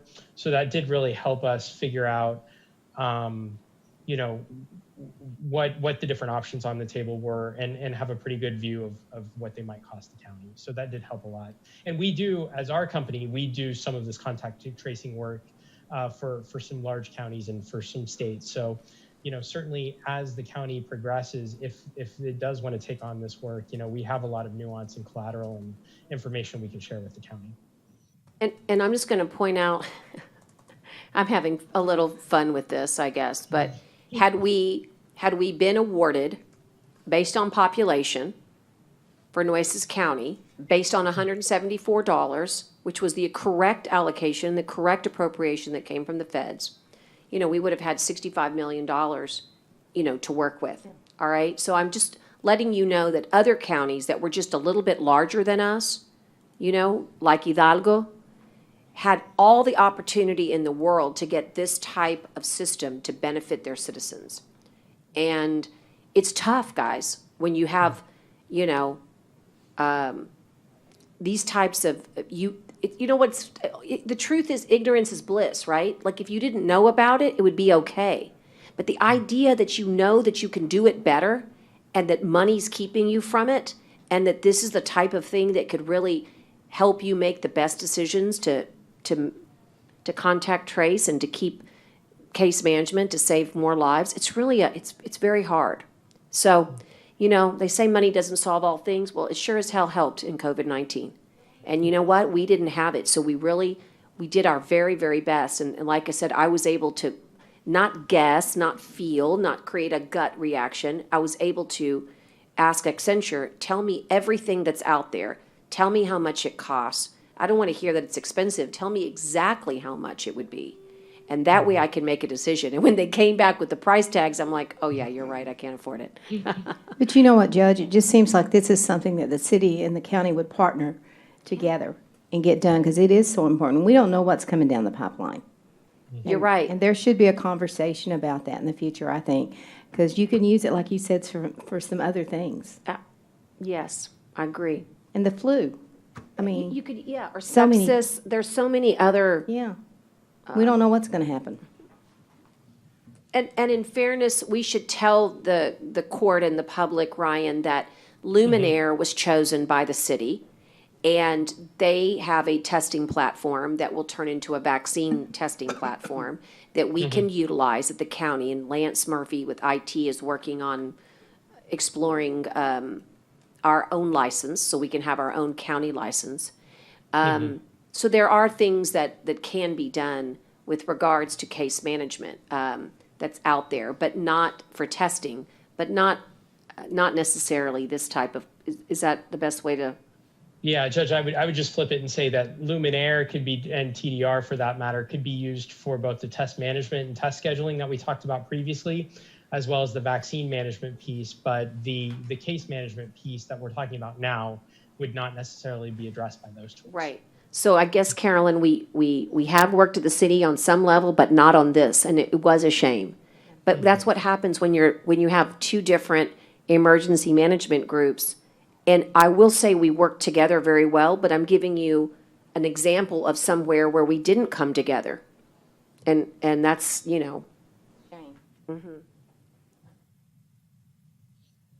And we were not holding the purse strings. They were.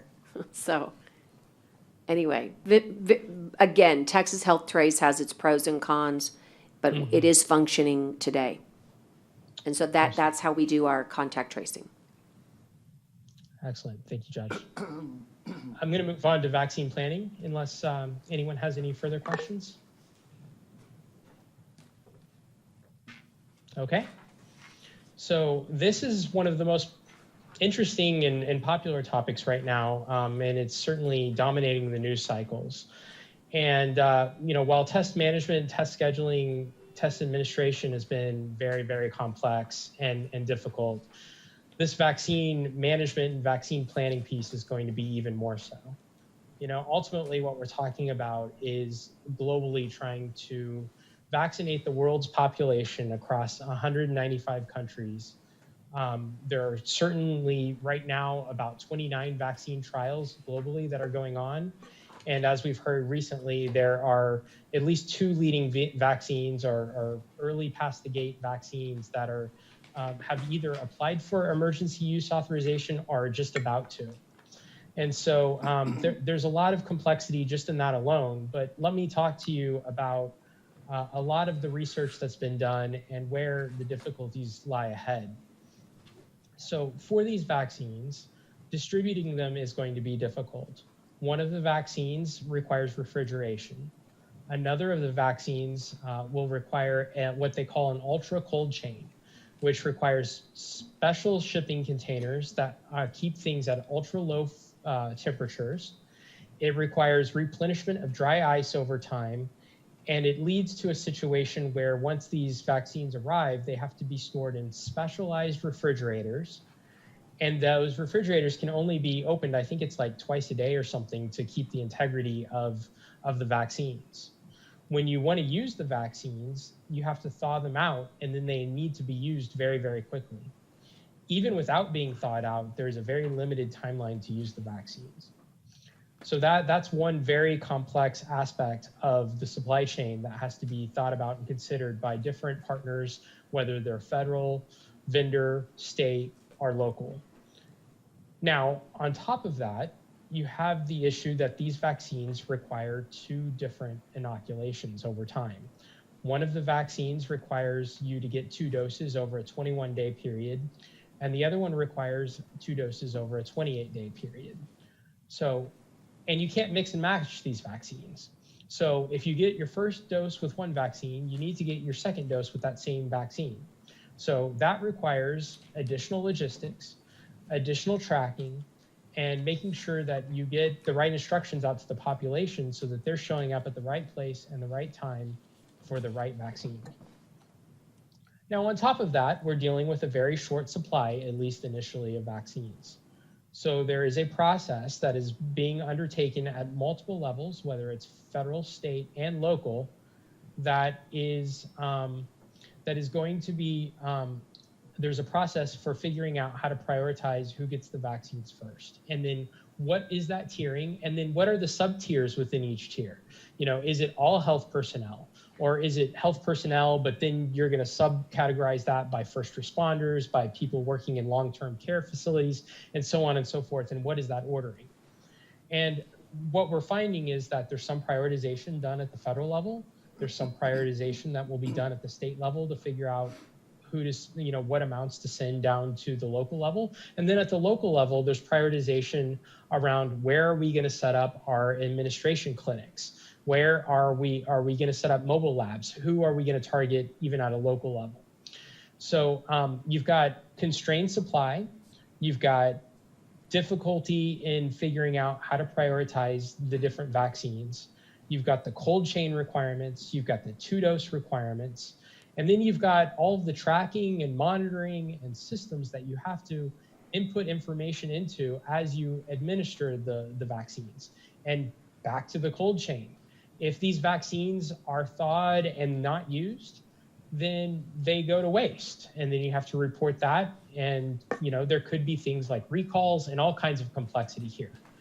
And then on top of all of that, you have the situation where right now the overall population is not, as a whole, overwhelmingly excited to go out and try out these vaccines. Right now, in recent months, we've seen a 51% of US adults really feeling confident in using these vaccines right away. So you have to get out the message that these vaccines are safe and that they can be trusted and that they should be used. And by the way, if you have vaccines, even in limited supplies, but nobody wants to show up and get them, then you're going to have those vaccines go to waste, and then you're going to have to report that up the chain and deal with that as well. So that was a really high-level overview, but there is a lot of complexity, a lot of different stakeholders, and a lot of moving parts here with vaccine planning. So between the health department, between Nueces County, between the regional stakeholders that have been engaged, besides vendor partners, and all the way up and down the chain of the government, there are a lot of people actively working on this. Where we went first was in September, the federal government, the CDC, released an interim playbook that started laying out a lot of these complexities. We went through that, the health department went through that, the county emergency management went through that, and there's a lot of words on this slide, a lot of detail. A lot of it is kind of relating to what I just went through with some of those complexities, but that's one of the main areas where we started getting up to speed with what are the complexities and what are the open questions. And by the way, at that point in September, there were still quite a bit of open questions. Some of them were around, do we need refrigeration units? Do we not? Who's going to be responsible for what? Is this a state responsibility? Is this a local responsibility? Is this a provider responsibility? So we started getting educated in September based on this interim playbook. We then moved into identifying what are the different capabilities that are needed to be in place to make this process work, as well as what are some of the technology products that are going to be needed to keep track of everything. What solutions are going to be used to register people? What solutions are going to be used to schedule people? Oh, and by the way, remind them of their second dose. What's going to be used to report adverse events? What's going to be used to track inventories? How are you going to prioritize the populations? How are you going to analyze the data? And how do you get all of this stuff to be integrated? And by the way, who's responsible for this? Is this a state responsibility? Is it a federal responsibility? Is it a provider or a county responsibility? So lots of open questions, but it helped start creating a framework to organize these different topics and areas. Then the state of Texas published its plan. And as you can see, that came out in mid-October.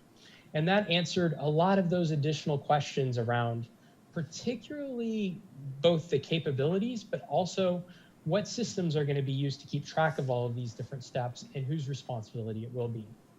So within the PMO, we went through the different Texas plan. And by the way, we also compared it with other state plans to get some ideas of where certain gaps may be and where they may not be.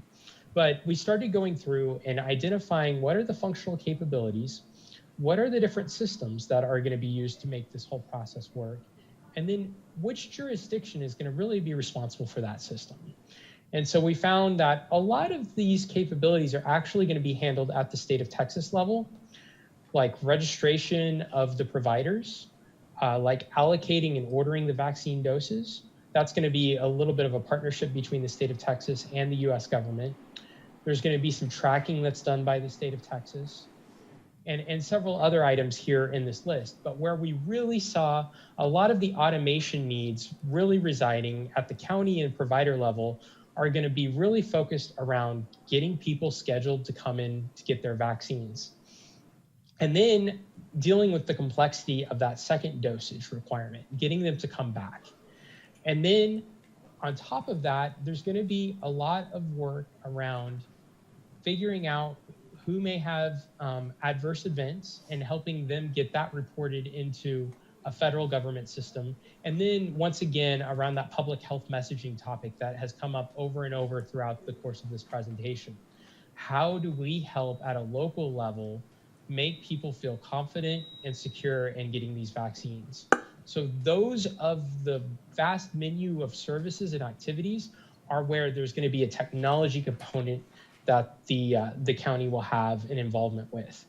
Now, there's a lot of services and functions and capabilities that the county will also have to focus on, but at least from a technology perspective, that's where we started identifying a need.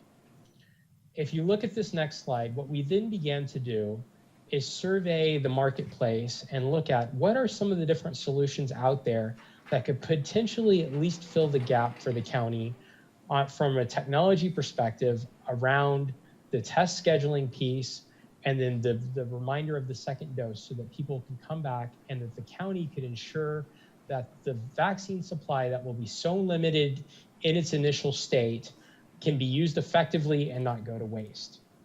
And we identified a couple of solutions that are specific to COVID-19 that are very focused on the scheduling of the vaccinations themselves. And so we started looking at Luminaire, which the health department's been using, and then TDR, which, as I mentioned earlier, the county has been using for its test management and scheduling. We also looked at larger end-to-end solutions that handle vaccine management from end to end. So these are solutions that deal with the inventory management, that deal with the ordering, that deal with the test scheduling, that deal with the adverse event reporting, that also deal with the outreach and public messaging. So these are holistic solutions that we've seen primarily in very large counties and at the state level that really fill in the need for all of the boxes that I was showing you earlier on that currently may have the state of Texas in it. But those solutions are out there for COVID-19 as well. We then also looked at a category of solutions that are just general vaccine scheduling solutions. So they weren't necessarily developed for scheduling of COVID-19 vaccines, but they're out there in the marketplace to schedule vaccinations. And then, of course, there's an alternative around manual scheduling. So we did some analysis and looked at a very high level at some of these different tools and capabilities and brought these up with the judge in emergency management to start looking at and figuring out moving forward how we're going to handle the vaccine scheduling component. And some of that investigation is ongoing still, but the county is moving forward in these areas. The health department also put together a plan for the county, the city, and the health department, and some of the stakeholders within the county for how they're going to holistically manage the vaccine response. Now, this is covering not just the technology components, but also the services, the staffing, the equipment, the logistics, everything end to end. And one of the services that our PMO provided is we reviewed an initial view of that plan and provided some feedback, including from some of our medical practitioners, around here are some additional things that you want to think about as part of your plan. Overall, it was a very good plan to start with, but there were some areas we thought some additional detail might need to be focused on. So we provided that feedback. The county went and hired BCFS, which is a health and human services firm that has a whole lot of experience in writing these emergency management plans for things like COVID-19 vaccination and other emergency events. And so they've really taken the lead for writing these plans, but our PMO has been involved in this from the beginning and has been also providing feedback and reviewing these plans and offering the support that we can as we go forward. So I'm going to take a pause. I talked a lot about vaccine management here and a lot of different analysis and different topics, but I want to take a pause now and field any questions people have about this topic. Judge, I have a couple questions. Yes, ma'am, go ahead. I know there's a limited supply, and you may not know this, but because of the state of Texas, do you know how many vaccines will go to the state of Texas? Are they going to go by population in the county? Are they going to go by how many cases are? And then who's responsible for getting the refrigerated things that they have to have for these vaccines? Is it the county? Is it the state? Who's responsible? So, Judge, do you have the numbers in front of you? I don't have that quite in front of me, but I know there was a very limited number that could potentially start arriving in December, and then that goes up to a larger per weekly amount that occurs around March or April of next year, I believe was the plan. But we're talking about a very limited set of doses initially. Yes. Judge, Yes, I'll try to regurgitate what I recall. So let me kind of work backwards. First, let me talk logistics. So the state of Texas is responsible for transporting the vaccine to the 25 cities that or urban centers that have been designated, and we're one of those 25. And they have really pre-positioned contracts with trucks, with refrigerated trucks. Now, BCFS, the same company that we hired to help us write the plan, his is a contractor with the state of Texas. And so it's really going to be an interesting opportunity to see how well now these trucks work. Now, what happens when they get here? We then take charge. We're responsible. So we ordered a freezer for the health department, okay? Refrigerators aren't as hard because we're used to having vaccines cold. And so refrigeration was something that was important, but we've made sure that we have generators to make sure that anything that we're running has backup power. And then in addition, we have sought out what I call backups to the backup, the redundancy. And the county is exploring right now signing a contract with the company here locally for refrigeration as well, for storage. That would include a warehouse site, it would include mobile trucks, and it would include a place at the fairgrounds to make sure we had refrigeration. Now, why? Because what we anticipate is that you're not just going to get your vaccine at one spot. You know, you're going to get your vaccine probably at multiple spots across this county. Again, go back to what Ryan said in the beginning. If you open the box that's ultra cold, you can only do it 10 times, and you can only do it for 1 minute at a time. So we're going to talk about this in a little bit when we get to how are we going to prioritize who gets it, but we're going to have to come up with a plan of action so that we have no waste, which is tricky, guys, because every time we sign up people for testing, you know what happens? Some people don't come. Same thing's going to happen with the vaccine. We can't be opening these boxes and not using the supply. So it's going to have to be a little bit like the airlines. We might have to overbook some days, okay? Messaging, Brad, again, right? But again, we have to be willing to help one another. Otherwise, this isn't going to work. But so that logistics piece is really up to us, Commissioner. And that part, you can imagine, we've spent hours and hours working on it. I would say that Melissa and Kathy from our department are tasked with working directly with Annette and with BCFS. So there's the plan that's written that has to be perfect so that if anything happens to all of us, somebody can pick up that plan and execute it. So we're spending a ton of time on the words, on the document itself. Then there's the next piece, which is, okay, Annette's going to be running incident command on the vaccines, but the health department can't be everything. So we know that. So she'll be running logistics there, but just like Edward runs testing at the fairgrounds and at Memorial, we expect there'll be at least 2 other satellite sites where we'll need all this refrigeration, right? As far as quantity goes, so we were initially told in December that Texas would get 25,000 vaccines a week. That's nothing. However, the real excitement is that we have 2 that are getting FDA approval by December 10th. 24 hours after FDA approval, they'll be ready to ship out. Now, the Janssen, you'll notice on your screen, you'll see Moderna. That one's coming to Texas. Pfizer is a partner already, has chosen Texas as being a state partner. But the Janssen one, the Johnson & Johnson, I was told this morning on a call when I asked about that one because I was concerned about where they were in the process, that they are in human trials. They're on clinical trials with humans. So they're a little behind the other 2, but they're going to catch up here real quick. So what's great is that we expect that 1/3 of Texas's supply will come from Moderna, 1/3 will come from Pfizer, and we pray that that last 1/3 will come from potentially the Janssen or the Johnson & Johnson vaccine. The AstraZeneca one, you'll remember, is part of the Oxford group, the England study. And they're also had a pause, but they look like they're back on track as well. They had a dosage situation. It turned out that they didn't, on half dosage, you had a 90% rate of efficiency of immunity, but at the half dosage, wait, let me say that backwards. At half dosage, it did better than full dosage. So at full dosage, it was 70% effective. At half dosage, it was 100%. So I need to go back and rework all that, but that part is going. So I expect that we will get some limited vaccine in Texas. And who makes the determination is the Department of State and Health and Human Services. And it will come to our health department, and Annette will work with those initial providers. By the way, you have to sign up to be a provider.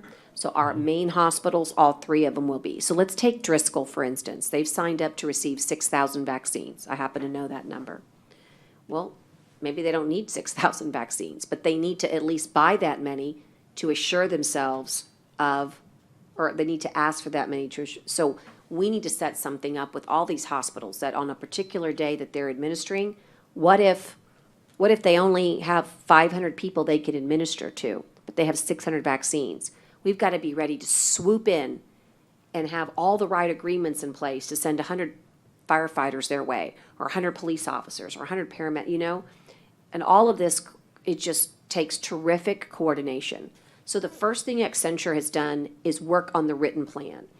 By using their international team of experts, they've helping our plan become the best that it can be. And that means they're participating with Melissa and Kathy and BCFS on every single meeting we have, and we have a ton of them. And then the next step is they're helping us, and we're going to go into this, help figure out how this county will prioritize. So that's another thing they've put in our laps as a county. But just so you know, I've asked for it. When we were asked as judges to participate in the "this is how we're going to do it" meeting, I was one of the leaders that said we need local control. I truly believe that we will do better. Think about your colonias. Think about the rural areas. I get it how we're going to do it urban, but how are we going to make sure that all those protocols are done? I think we're actually going to need to put and we're doing it, a mobile medical team together that is proficient in the vaccine. I even think you've heard of promotoras. We're going to have to get promotoras out in the neighborhoods to say the vaccine is coming in a month. Are you ready? Will you sign up? We're going to have to sign up in advance so that we can see which zip codes we need to go to. We're going to be tracking people by zip codes. How many people have taken the vaccine in 78412? 50%? Great. What about 784, I'm just throwing it out, 01? 20%. Oh, that's not good. We got to do a better job in 78401, right? We got to target. So I expect that by May, Texas will receive 450,000 doses a week. So we should be really humming in the month of May. But again, everything is, no joke, at warp speed. And so it's possible that we'll start getting, they said we would get, by the way, please remember when we say doses, you got to divide by 2. Why? Right. There's 2 doses. So when you hear Texas is getting a number, divide by 2, because you can't just go with 1 dose. So these are the things that, Accenture is really, I needed to also concentrate on other really important activities for the court. So I will say that Melissa, Kathy, Accenture, and BCFS are really taking the lead on vaccine management at this moment. And because it's just its own animal.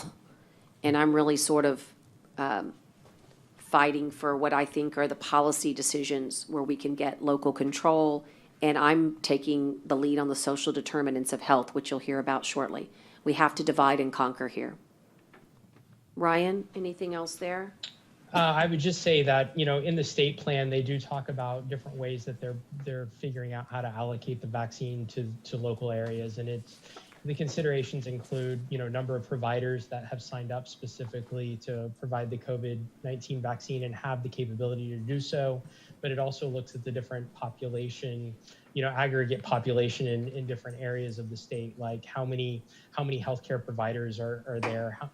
When I say providers, I'm talking about actual healthcare employees are there that may need to get the vaccine first. So there are, it takes into consideration population, but other factors as well, like how many total people are in certain categories or pools that will need the vaccine first. And that's how they're making allocation decisions. And even though we haven't delved into this area, we want to get our own home in order first. We're really hoping that we can be of help to our neighboring counties. Think about our COG. Why do COGs exist? Well, because there's not the same infrastructure in every county. So we join together in order to be stronger. So once we get ourselves organized, I expect that we can be in a situation where other surrounding counties can piggyback on our ability to have this plan already organized.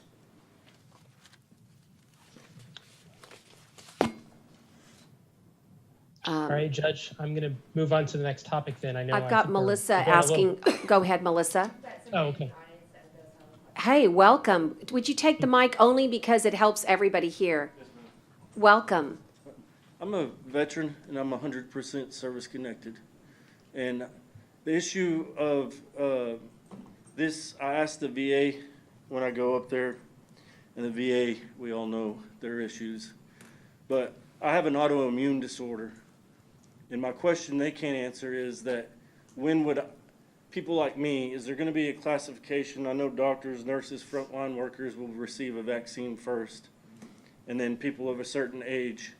Where do autoimmune deficiency, heart disease, cancer, where do I fall in line? That's a great question. Accenture, I'm gonna flip to Dr. Peterson here for just a minute if he's on.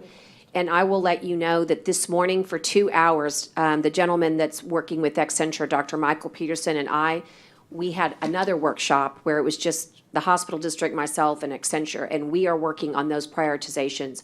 The answer from my standpoint, the reason I want local control, and I'll get emotional saying this, is because I want you to be first. That's what I want. Now, the state and the CDC are going to tell us a lot of things like frontline workers, paramedics, they're going to kind of give us some guidance. But the minute that we can take what I'm going to call the real people, besides those specialized people, Yes, ma'am. we want to put folks like you first because we know that you're more vulnerable.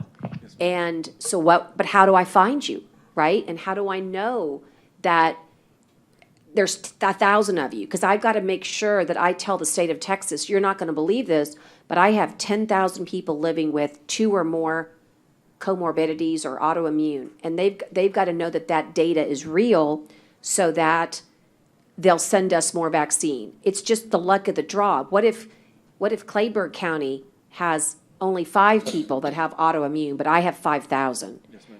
And so if you'll sit with us just for a little bit, I think you'll really like what we're about to showcase. The idea is that I'm trying to find a way to prioritize and for them to just believe me, not just because Barbara says, or I feel this way, but that hard data will demonstrate it. But the idea is chronic conditions would go to the top of the list. Also, people who are very old and living in assisted living centers need to be with you too. Yes, ma'am. My other question real quick was my spouse. Will she be able to get vaccinated along with me since she's so close to me all the time? She doesn't have any health issues, and I understand that. But Right.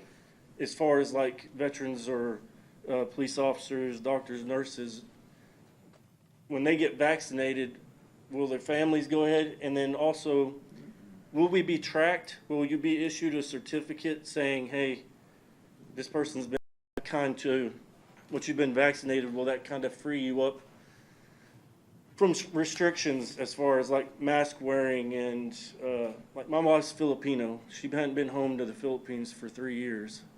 She was planning to go last March when everything got so strict. And in the Philippines right now, it's a 14-day quarantine when you get to Manila. And then when you fly from Manila to your province, it's another 14-day quarantine. So it's a month. And my Right. question is if she can get vaccinated with me, will you be issued a certificate of vaccination? Or are you going to track us that way? And will that open you up to being able to go? I know you can't answer for the Philippines, but as far as like quarantines, will that? I'm just wondering how Right. the restrictions on vaccinated persons will continue. So I will tell you that let's talk about the tracking. The answer is yes. We have a plan in emergency management to track people. And it was thanks to the hospital district that I was able to go to them and say, we need to invest in this technology so that we could track people, and they paid for it. And we're hoping to get them reimbursed. So just kind of want to tell you what the plan is. Okay. And we're about to get there. Yes, ma'am. But the answer is yes, we're going to track you. As far as proof, there will be a way to get proof. I don't know about a certificate, but that's a great idea. So maybe I'll delve into what could we print for you that shows you've been vaccinated. But there will be a way you can sort of find proof online Yes, that ma'am. you've been vaccinated. Yes, ma'am.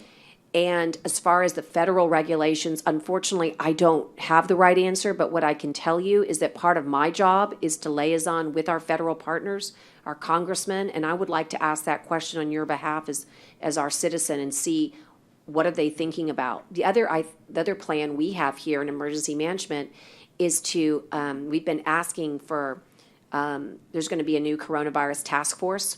And I've asked to be able to present to them. And the reason is I think South Texas is so unique, and what has happened to us in the last year is very interesting, and they should hear our story. So if I get that opportunity, I will ask that question too. But I would imagine that restrictions would ease worldwide if we get mass distribution of the vaccine.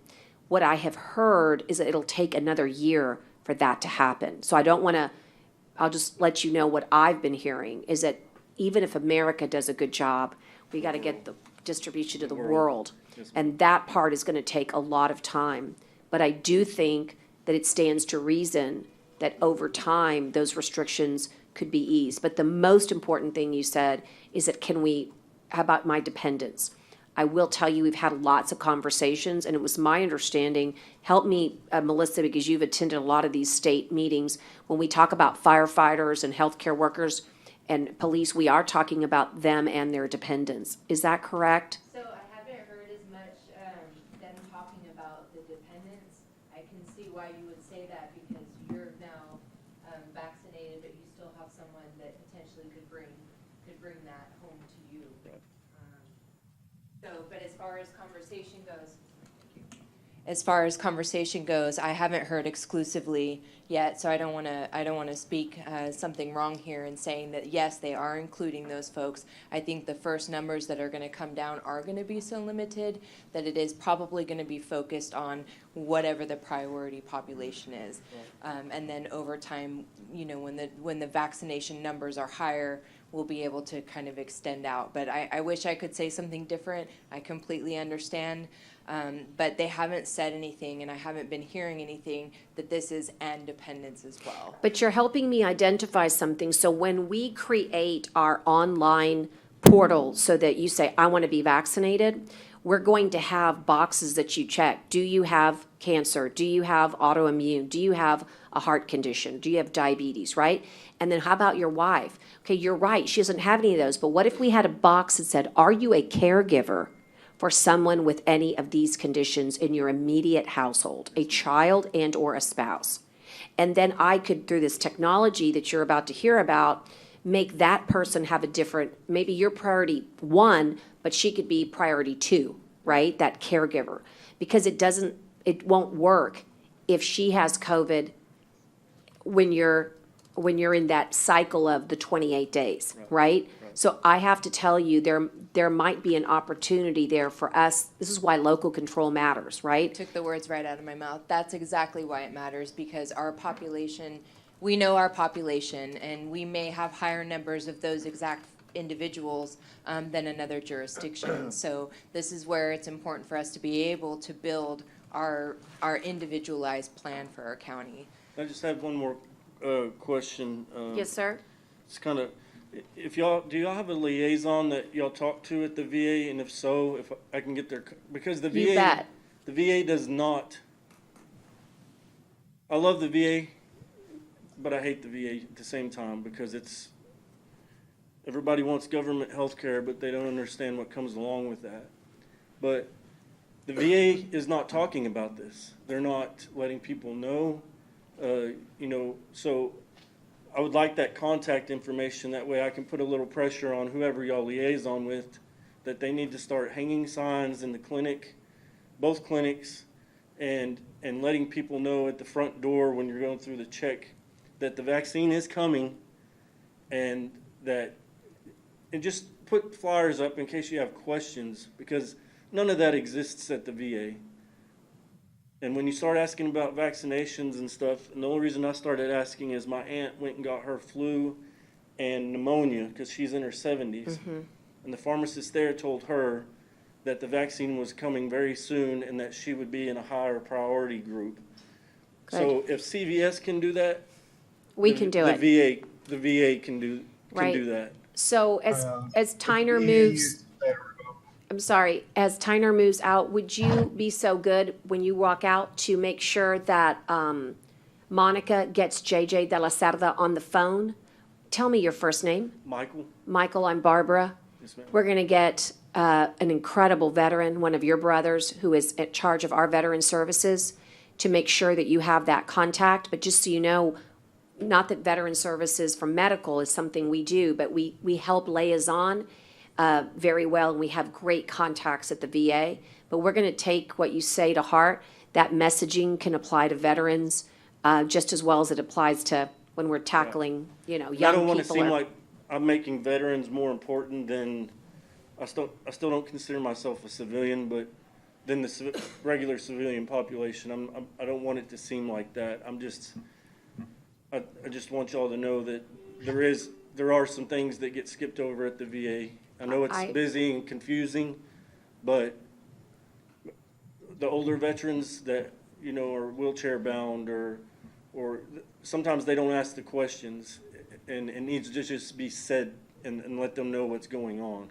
It's just about communication, I think what you're saying, and we hear you. And like I said, we want to make sure you get that contact, but also, I know we're going to transition to social determinants, and so you'll get to hear one of your brothers as well. Dr. Peterson is also a veteran, and I know that he could probably help showcase a little bit of what we're thinking and planning on how we're going to do all of this.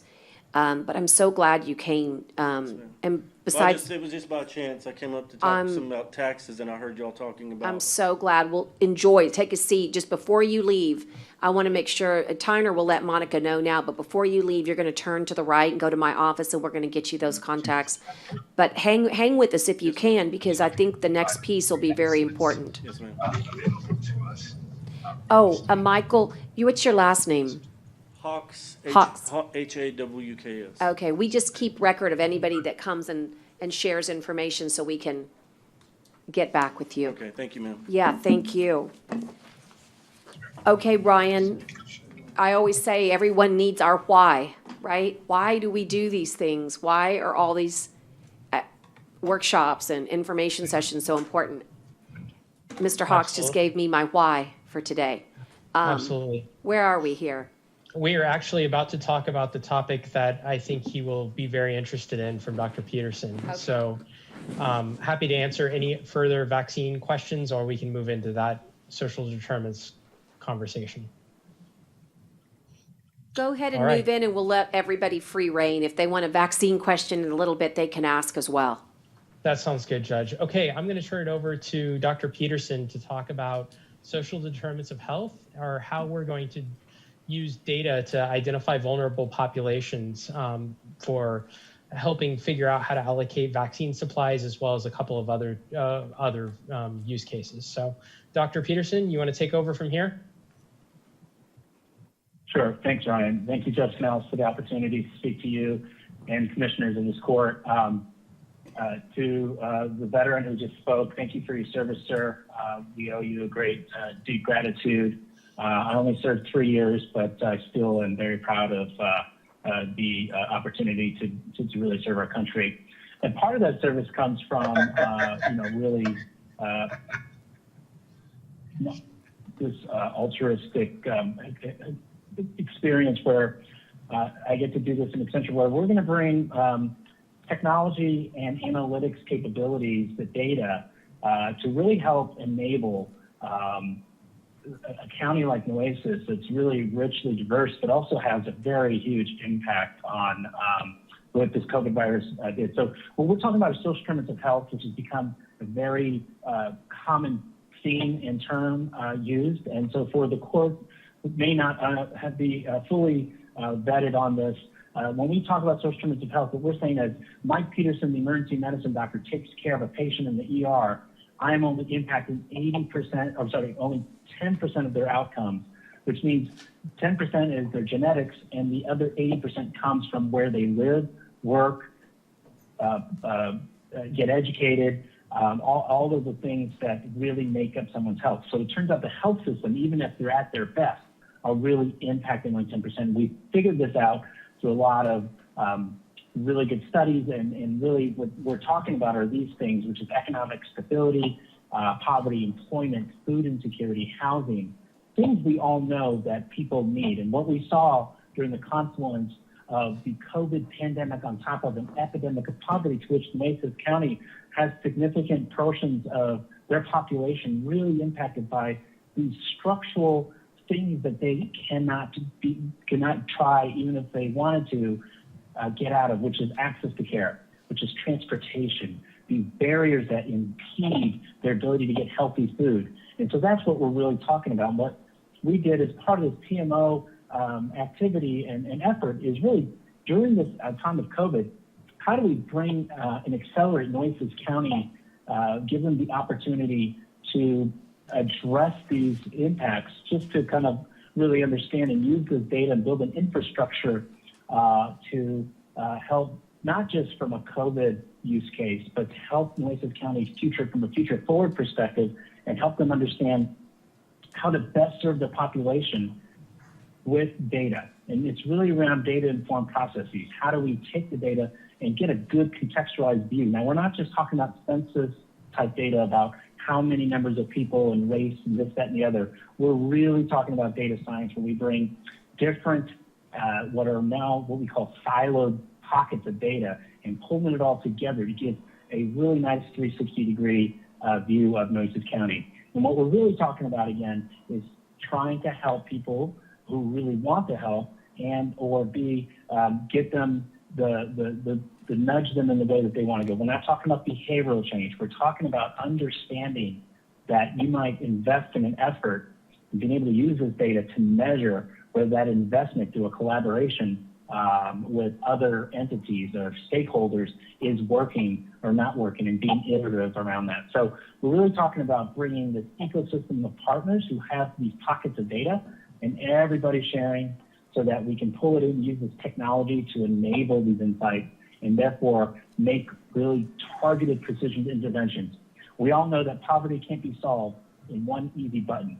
We also know that it's hard work, and your citizens recognize this, they're being impacted, but the community, the ecosystem of community-based partners, community-based organizations, faith-based organizations, volunteers, all of these people are coalesced to solving this every day. What we want to do is take this data and being able to bring this accelerated insight view, so you don't have to invest in the technology, you don't have to invest in the data scientists and expertise, and we can hit the button starting on day one. So that's where we are now. On this slide, just really basically is just a nice cartoon to tell you really what makes up the health of someone and where, in terms of their determinants of health. Now, Ryan, go to the next slide.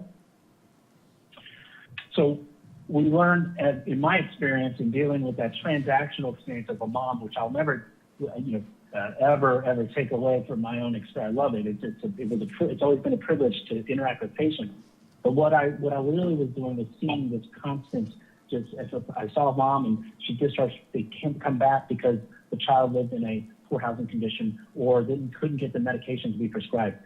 At a population health level, what Nueces County and the hospitalists are going to be able to do is to take, again, and understand the data, not just at a heat map level, but be able to take and really understand at zip code level where you need help. And what we also understand is that health is really derived at the community level.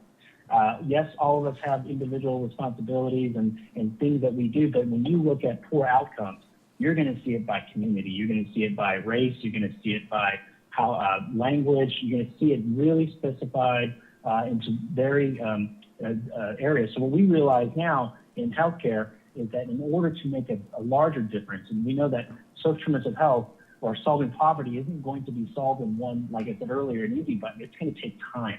So you have to invest in using data and the right partnerships to help solve the right, what we call a use case using the data. So you have to get upstream in order to have a real true impact. And that's really the thinking that Nueces County is doing. By doing this, you're saying, you know what, we're not going to just solve for a specific one-off check, let's solve diabetes. You're going to try to solve it around all these different chronic diseases, things that impact Nueces County, like hurricanes, like disease. Well, what do they impact? Well, we've seen that they impact people of color and people who are impacted by poverty and all the challenges around social determinants of health. So now, using data that you guys have, we're going to be able to take that, surface it up, so that you can now start to say, you can make decisions that are right, not just for the county, but the health districts, but the community. And what we're talking about is bringing community partners who can collaborate with you around different use cases like infant mortality, maternal mortality, childhood diseases, things like that, education. So one, I'm not a data scientist. Like I said, I'm a pediatric medicine, so I bring in the experts who have, what we have built out already is a platform. It's basically a cloud-based solution that has all of these data sets that took a year and a half to stitch together and curate the right data to answer the right questions. We can't just plug in CDC and 15 other national databases and say, here you go, Nueces County. We really are very meticulous, the type of data you can get the data that most governments can't get to. And this isn't about trying to Ryan or any of my colleagues. This is really around not, as we think of the community sentiment, you're just trying to get a sense of how the community thinks. Here we're offering an opportunity to get a sense of what is really impacting people. So we're talking about things like a population at a zip code who might own a dog. And by owning a dog, you have a higher risk factor for being healthier because you're walking your dog. Or you live in a food insecurity, you have food insecurity and you live, X amount of miles from the nearest HEB. It's things like that that will likely help you understand the ways to make investments, but also ways to understand how to partner, who to partner with, but using the data to really solve these really complicated. And by the way, Nueces County is far and above ahead of any other counties I've ever interacted with in Texas.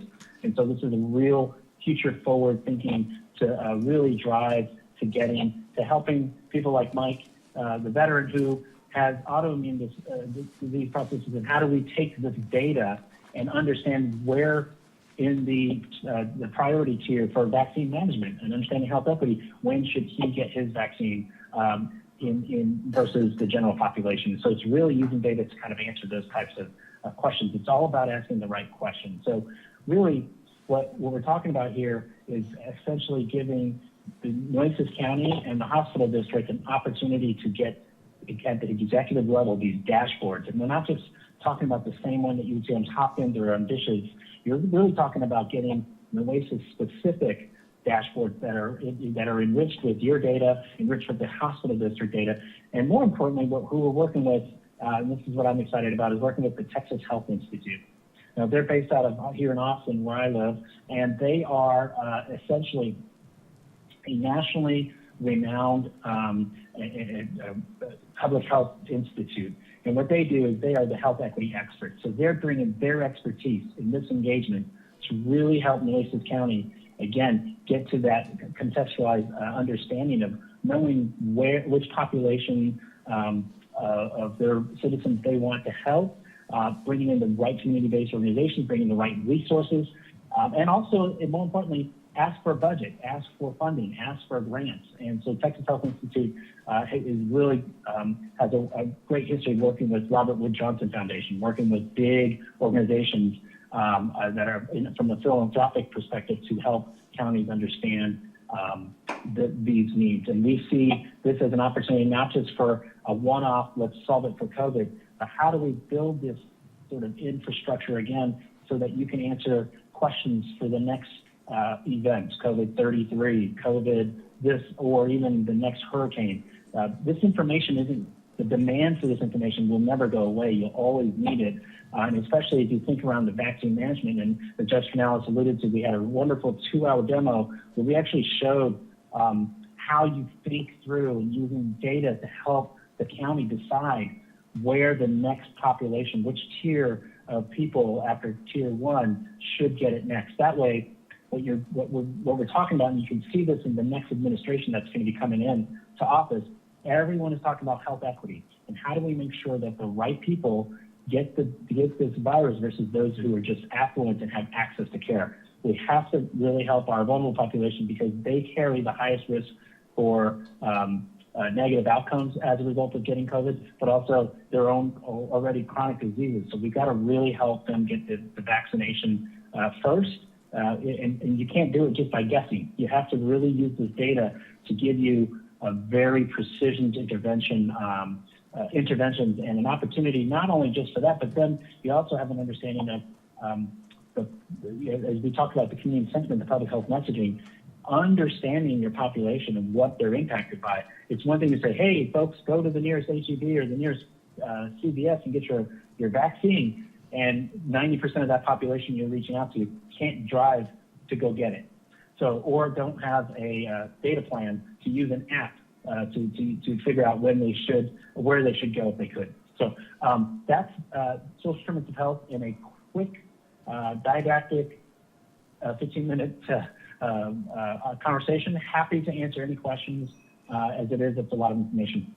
Yeah, and I want to bring it home for Mr. Hawks here, and he's going to ask a question. But I just want to say that, so some of this court and public is about recognizing that your zip code should not determine your outcome in health, okay? But a lot of times it does, okay? And we're going to get a handle on that. What we kind of know instinctively, poverty, education, transportation, crime, so any other demographic that would be considered socioeconomic, we're going to get a handle on it in a way that's uniquely Nueces County. That's one piece of it. The other piece of it is I need to be able to make a case to the state. If I just look at autoimmune, it might look like this. But if I say I have a vulnerable population of the following: autoimmune, cancer, right? Diabetes, hypertension, whatever it is. And we can break it down, right? That not all diseases act the same, but some make you completely vulnerable to infection, okay? Some make you vulnerable in other ways. So we need to figure out what our population looks like. We're going to divide it up by age category.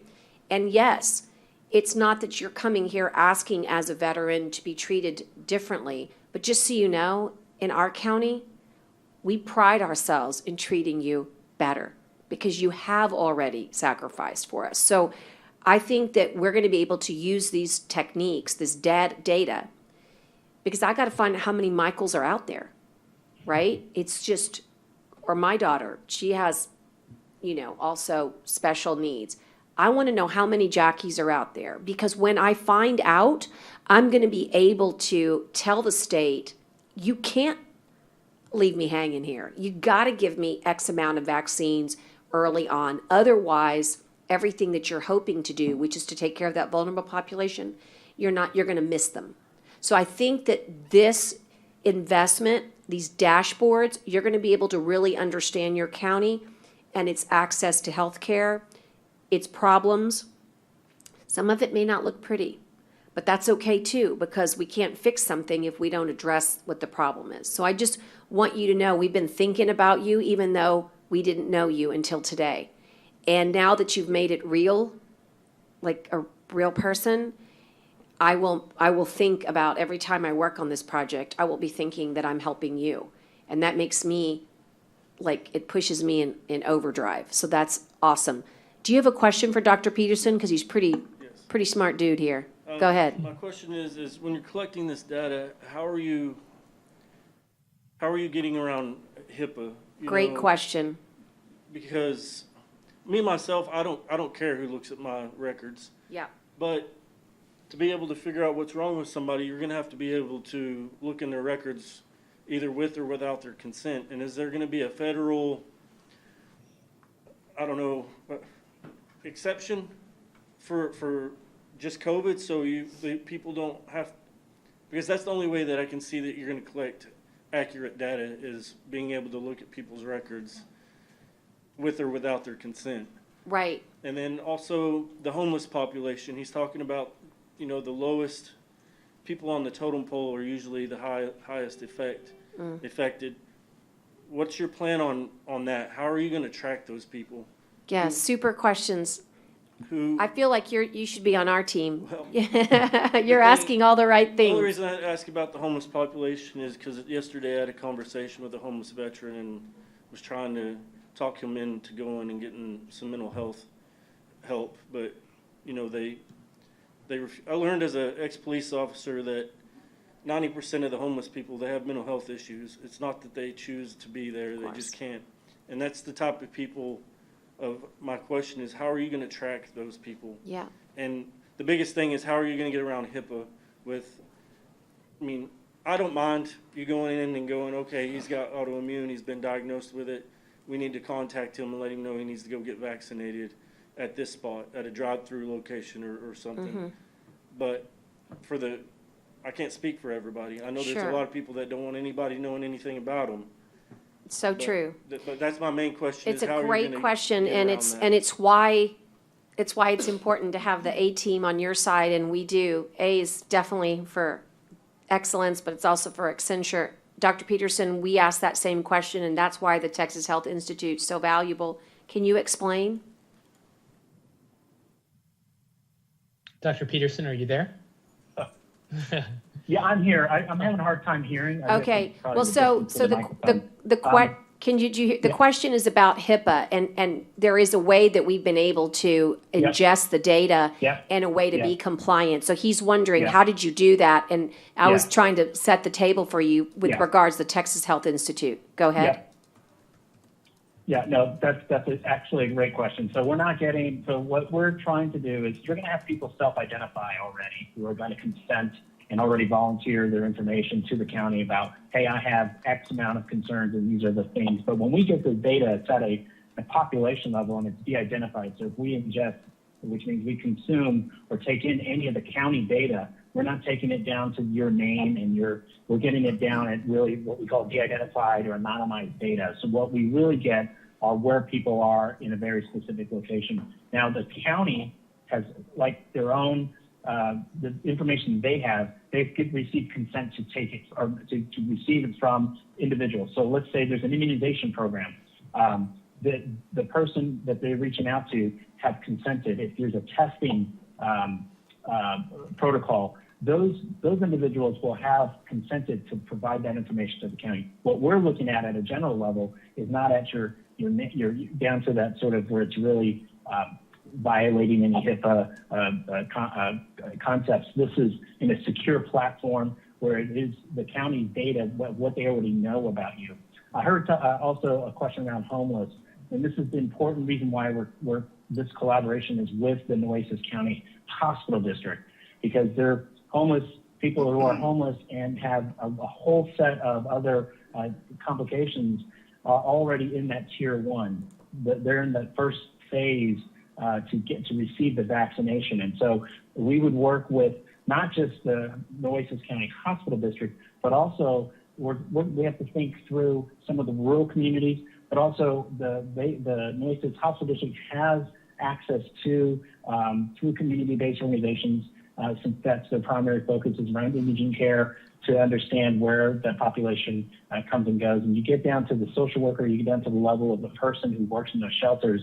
They know where people hang out, usually public libraries. They have ideas of how to get to these people. So they're going to have to work that piece out in terms of the sort of operationalization of that. But in terms of understanding the equitable piece of this, it is going to be based on some of the data that we're able to get to at that population level, but also there's going to be a risk score algorithm that says, you have these 4, that tier 1 is a very big bucket. It includes obesity, it includes chronic diseases, and there's a lot of people that really fit. If you think about that bucket alone in the United States, it's about 100 million people.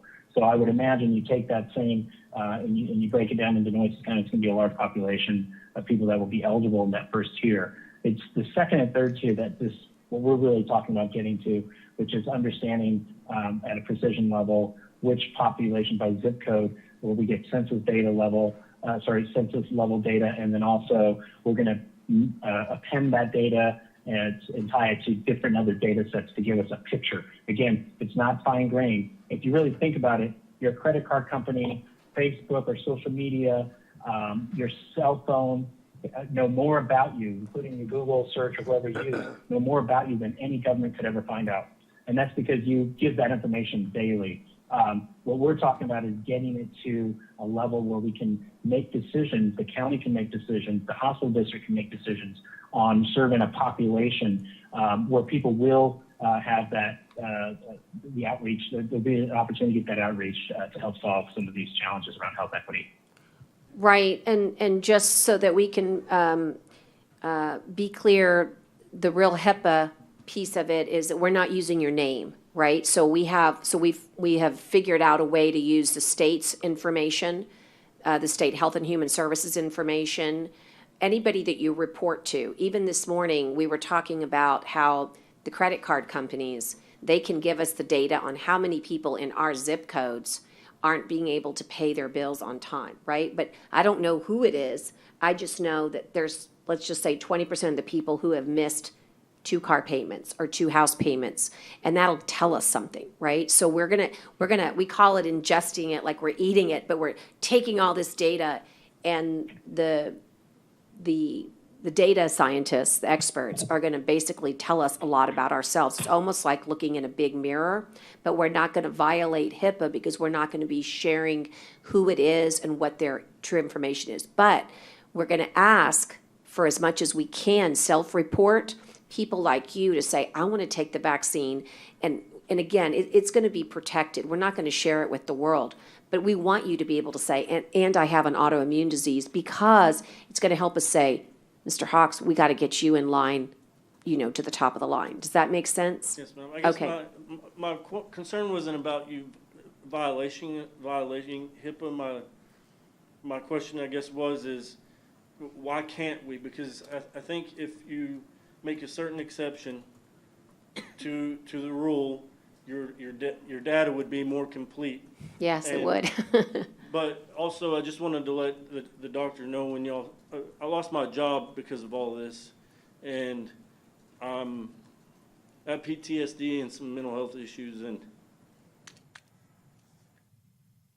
I have a lot of time on my hands. So when y'all start rolling this out and you need volunteers, I want to leave my information because I have a lot of time on my hands and I need something to do. And when y'all start rolling it out, and especially with the homeless and going out and setting up, I don't know if y'all would set up vaccination sites like in the park. Yes, that's exactly what the plan is to work. If you need volunteers, I mean, I don't Awesome. have a medical history, but I want to leave my contact information so when this starts, I can get out of the house and do something with myself. Yeah, it's good. And just so you know, you're not the only one struggling. A lot of us are struggling right now, and I just want you to know we're with you. And one of the priorities that we're looking at is mental health. We've seen a lot of people struggling during this. It can be a very difficult time, not just, your job is one thing, but just being separated from people and not being able to even give people a hug. So I want you to know that this goes hand in hand, and we're making this a top priority. So yes, we would like your help, and your insight's going to be really important. There's something called the Homeless Initiative, going back to Commissioner Vaughn's always helping me figure out ways to bring the city in, and they're really leading the Homeless Initiative.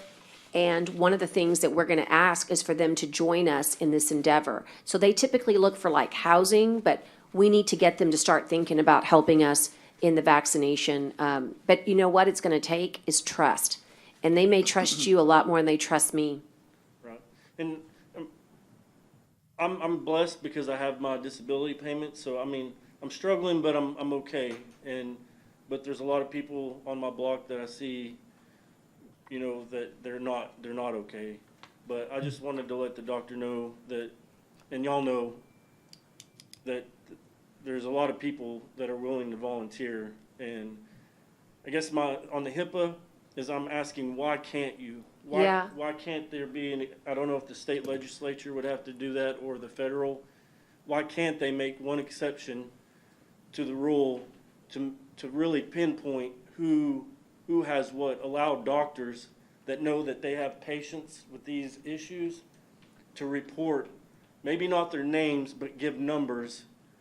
And well, names would be better because then you could actually contact that specific person and say, hey, on this date and time, you need to come get this vaccine if you're willing to take it.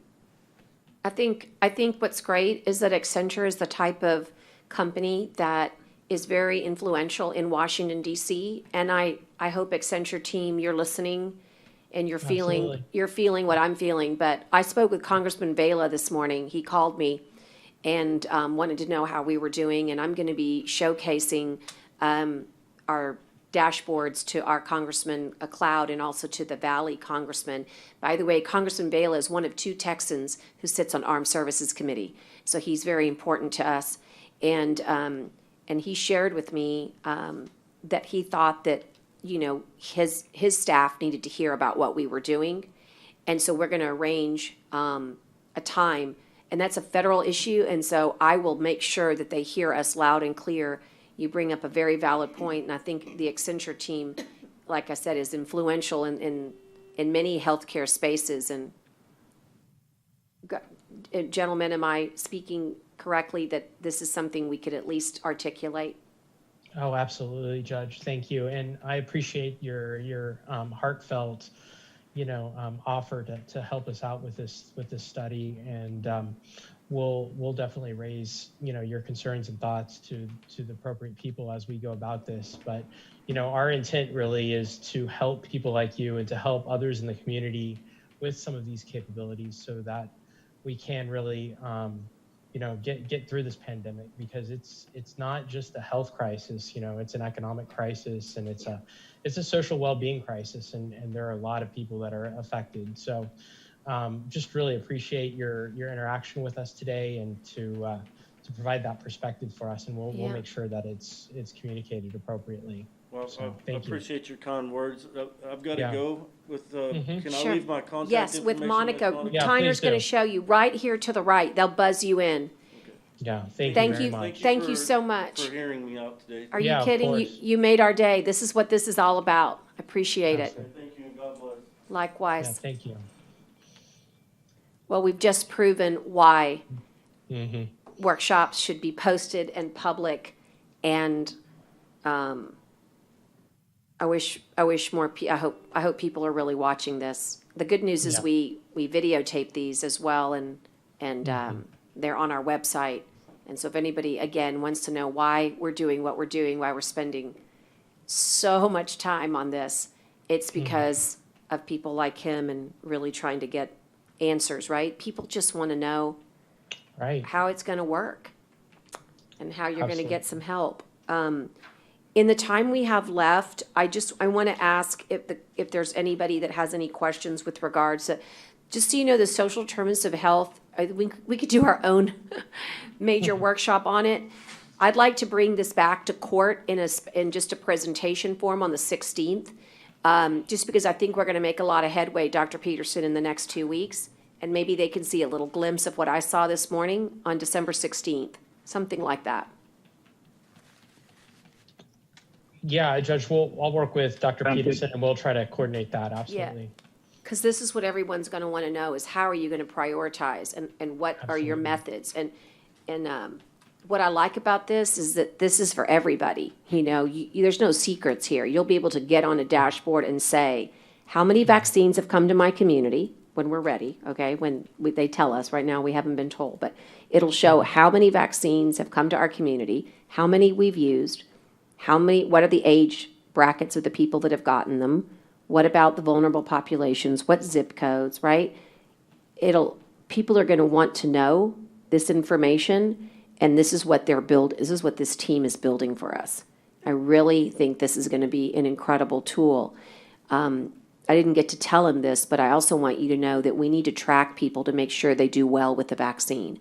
And that's something that we're going to be doing as well. So we're going to track you in 15 minutes after you take the vaccine to make sure that you did well. This is something all vaccines, this is not strange to COVID-19.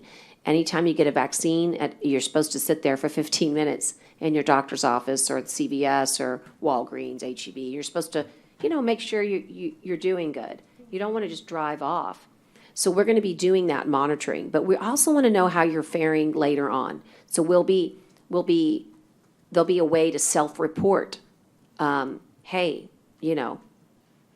I, had a rash. I, had a mild we want to know the most mild things because we want to be able to keep track of these things as well. So I just want you to know that's a piece of it. I wish we could cover everything today, but that's why I think on the 16th, we might want to focus in on it, if you think that's a good idea, Ryan. Yeah, I'll work with Dr. Peterson. We'll get that working for you.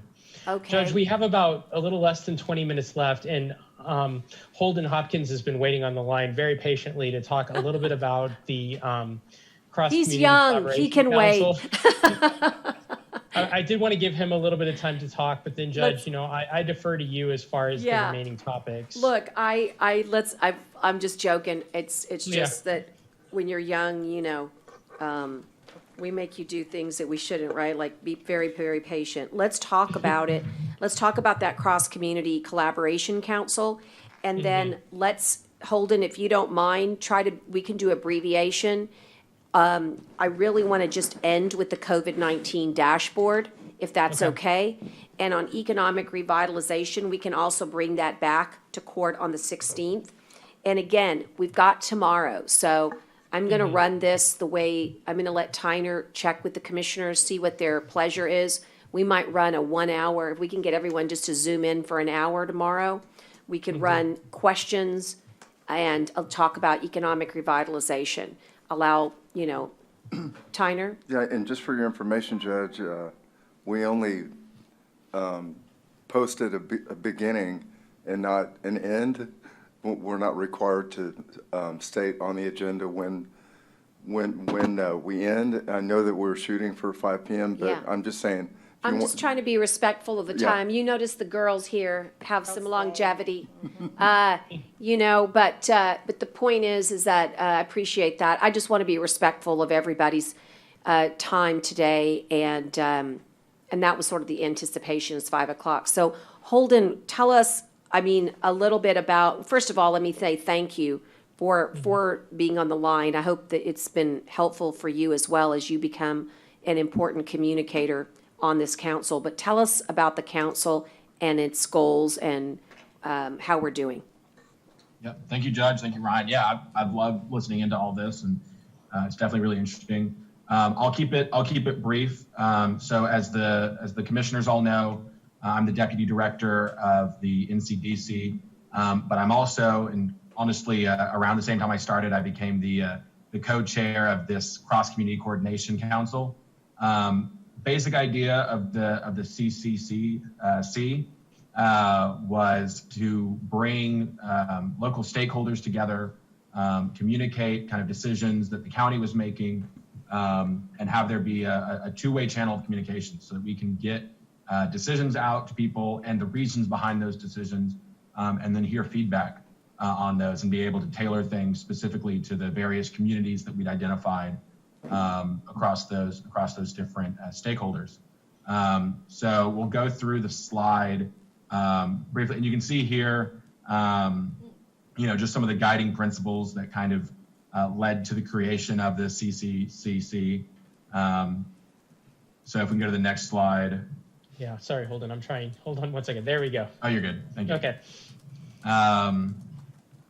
So like I said, bringing in different stakeholder groups from the private side of things, public side of things, university, and other community, nonprofit, health leaders, just to make sure that everyone who really had anything to do with this crisis, either from a public health standpoint, from an economic standpoint, that they were all kind of brought in and basically getting into monthly meetings together so that we can have that communication going on. And we've also involved the port, we've involved the base, and a lot of the healthcare providers around the area. Absolutely. All right, I'm going to go to the next slide. Go ahead. Yeah, I mean, you can explain. This is more kind of the stuff that I think that y'all created before I was involved. The Yeah, project description. so we put a little bit of work into organizing this forum, like Holden was talking about, and kind of chartered it out, what it would be, what it would involve. We put together a little bit of a roadmap for how to set it up and get it going, and then really Holden's helped us out by helping identify different stakeholders in the community, and then co-chairing it with us as we have these meetings on a recurring basis to really talk about the decisions that the county's making, particularly related to COVID, but then also getting feedback from those stakeholders around, hey, this sounds like it's working, or we see it differently, and using that, the council just as a great way to collaborate as a region versus, an individual government or stakeholder. Does that cover it well, Holden? Anything Yeah, no, that's great. I mean, you can see here at the bottom too, in the little blue boxes, some examples of some of the stakeholders that we have on here. I don't think this is all of them necessarily. I think there's maybe a few more, but this is a pretty good representative sample of, who we've got. And you see everything from, economic stakeholders, education, health, just kind of regional, tourism and retail and restaurant. And like Ryan mentioned, the naval base and then also just participants from the county and the city that are communicating the decision makers basically. And I'll just add in here that we host these meetings virtually, and if anyone's listening and you want to be a part of it, please reach out to our office here, and we will get you connected. If you're an organization that you feel would like to participate, this is our chance to do another all call.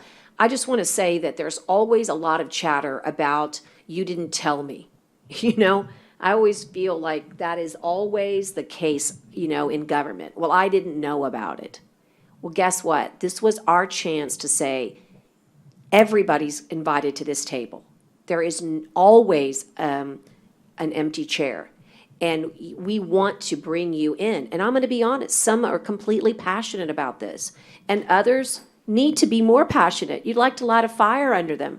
But the goal here is to share information in real time and even ahead of time, so that when Brad Snyder has this amazing campaign, it goes to all of the leadership, from business to retail to hospitality to military and other political organizations, so they can mimic it. If we're all doing our own thing, you're not saturating on your messages. You're confusing people. You cannot confuse them.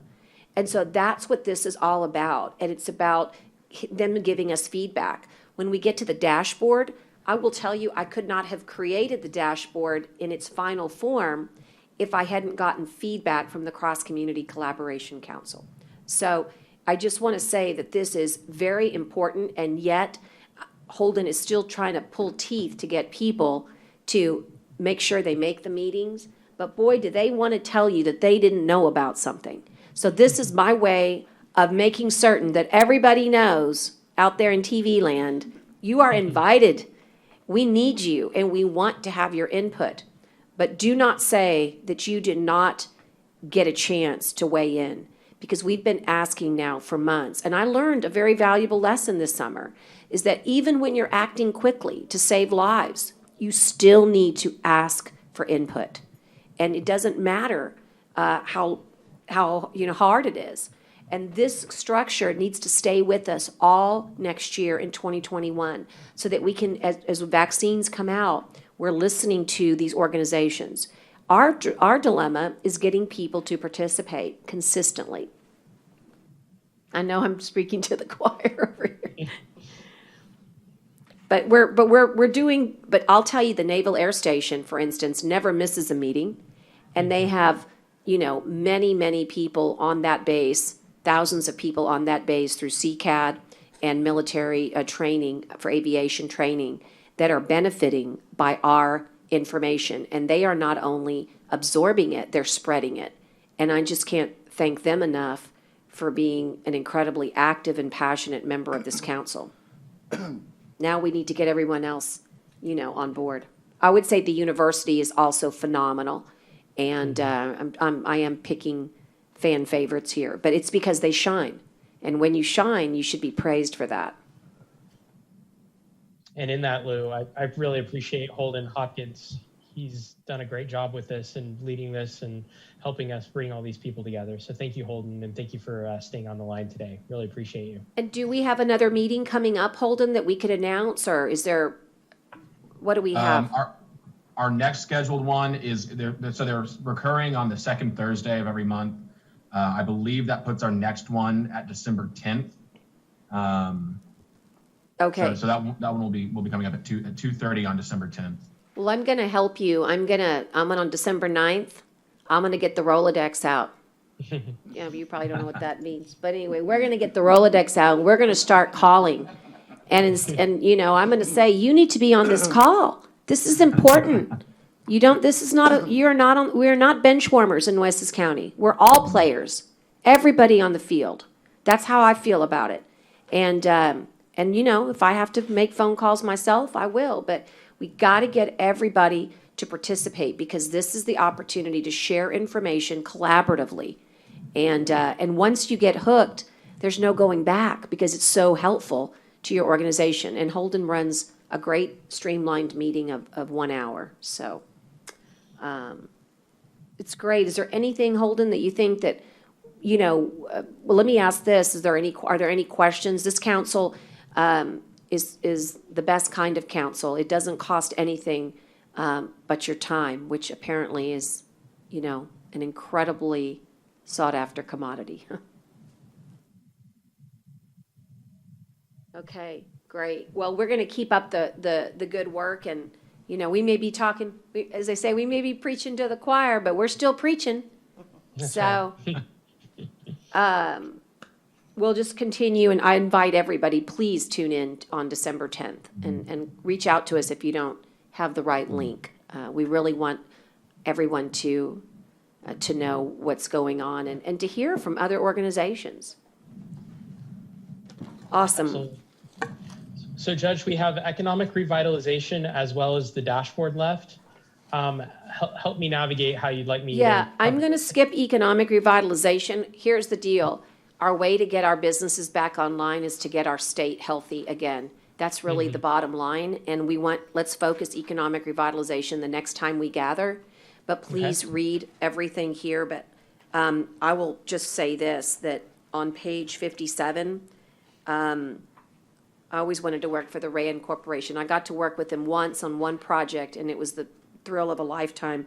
They're one of the greatest think tanks here in our country. And Anita Chandra said this: individuals who work in health systems and in the broader health community understand that economics is a critical part of people's health and well-being.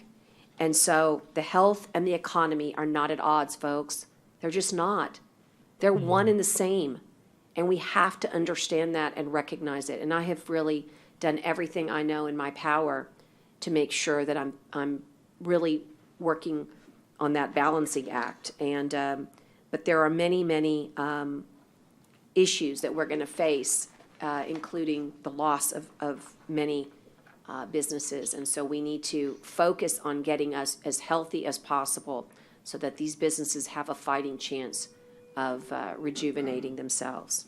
But please take a look at it, and I love that line, and we made that a focal point. The NCDC, by the way, is also focused highly on economic revitalization. As a highlight, there's a program that, again, we didn't have eyes on it until we had eyes on it, and now the NCDC is promoting it. And that's small $500 grants that are available through the Chamber of Commerce for our Nueces County small towns. And so, you know, someone's got to run those programs. You know, we don't have that ability in emergency management every day. So thanks to the NCDC, they're going to be running those programs. And every day we're looking for other opportunities for businesses to thrive. So let's end with the dashboard. Yes, ma'am. So the COVID-19 community risk dashboard is still something that we are in the process of designing. We have a first draft. We've sent it out for feedback, and we're getting a lot of great feedback. But ultimately, the intent here is to have, for this jurisdiction, a dashboard that can be used to publicly share with the population what the risk level is in the community, and then to be able to make recommendations for how the community can stay safe based on the risk level of the community. So this is not we're shutting the community down if you're at X or anything like that. It is just simply an education tool to let people know, here's what we're seeing. Here's a risk level associated with how frequently or how incredibly fast the virus is replicating in the community, and how well is the community's current healthcare system able to respond to the virus? Is the community able to provide sufficient hospital beds, sufficient ventilators, sufficient capacity to be able to really meet the needs of the surge? And so this is a way, using data, that we can clearly communicate to the community what the risk level is in the community. And then on subsequent slides, there will be risk guidance for if you're in an orange level and you want to visit a restaurant, for example, here's some things you should consider to do it safely. And the intent here these are recommendations, and the intent is that they would be aligned with the governor's strike force to open Texas.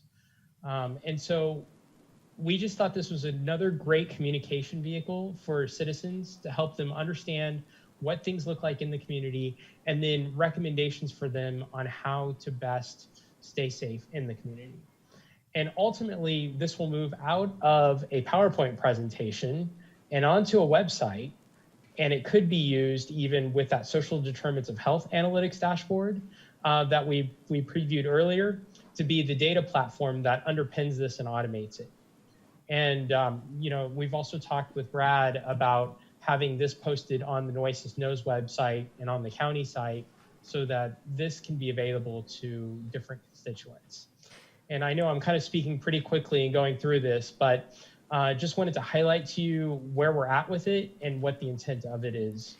And we're going to do a whole press conference on this, we decided, because it's so important and it's quite involved.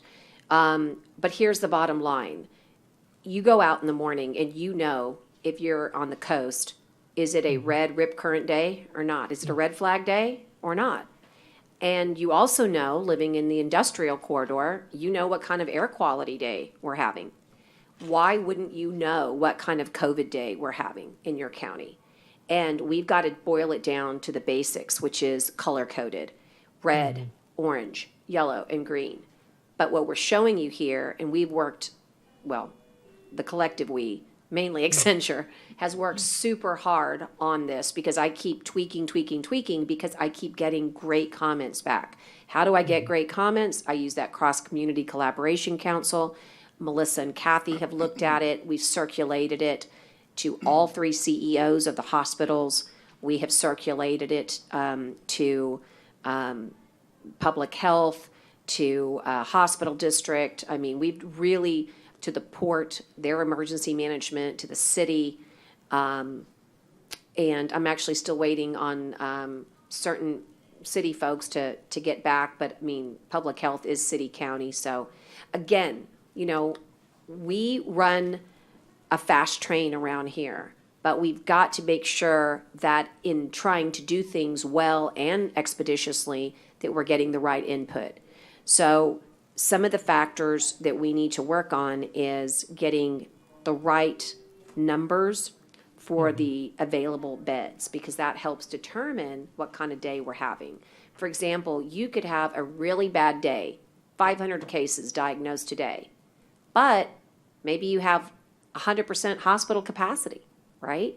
So there's going to be some differences that need to be analyzed. But the idea here is that public health would determine the color based upon the metrics.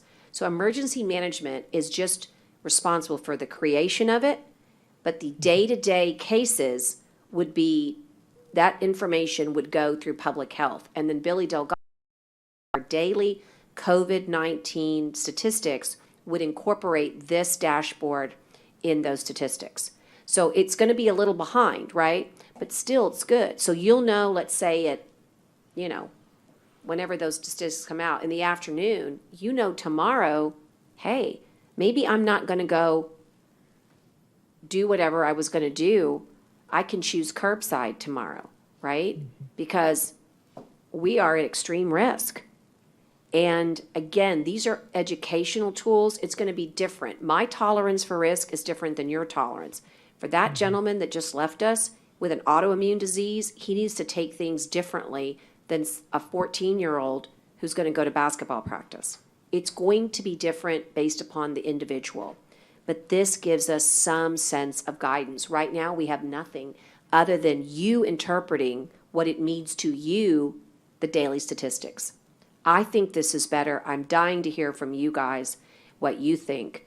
But the way Accenture created this is by looking at, Ryan, did you look at about 8 different communities in Texas? Yes, absolutely, and the CDC as well. And I believe we have a lot of these materials as an appendix in the handout, where we've kind of shown what some of the other counties in Texas and elsewhere have done. But yeah, we tried to pull some of the best parts of each. Right. So in other words, what was right for Houston, you know, there were good pieces of Houston's plan, but not perfect for Nueces. So we used the Goldilocks theory. This one looks just right, but we pulled from all the major metropolitan communities in Texas to create this dashboard. And I think that it's going to serve us very well again in 2021 as we go through, you know, our endeavors. But how about for our fellow counties in the COG? I think they can use this to help themselves as well, because we use the same hospital service center. So I really want you to look hard at this dashboard. And before we do a complete press conference and get it up on Nueces Knows, you know, then we'll want to, you know, make sure commissioners weigh in again.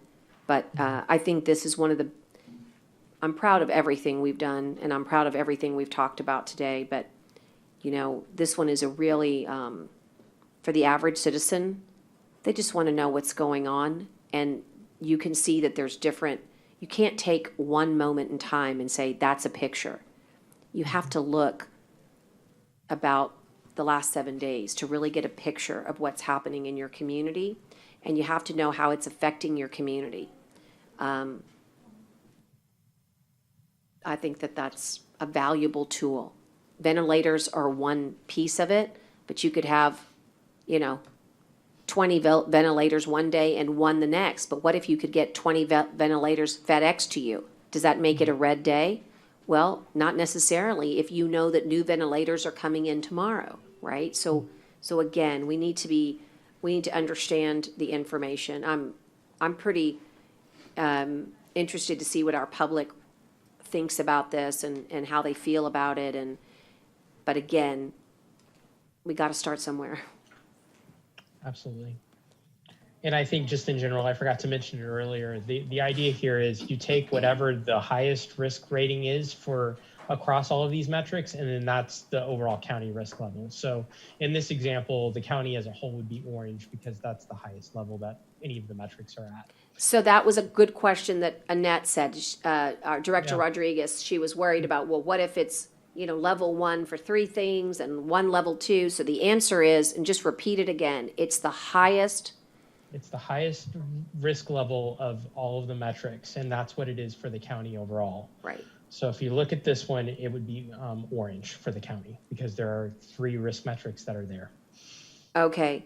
So it's 5:04, and Yes, ma'am. we didn't get to everything, but I am actually thrilled that we got to as much as we did. I'm going to say that we have done enough for today, and we're going to lose quorum because we've got a commissioner that I promised 5 o'clock to, so he needs to run, and I want to thank him for staying on all afternoon with us. And we're going to, for the clerk, it's 5:04. I'm going to gavel us out and just ask that we all stay. It's really, is it a recess, or what are we going to do, Tyner? It's been posted for 8:30 tomorrow morning. Okay, so I'll go ahead and gavel us out and call it a day.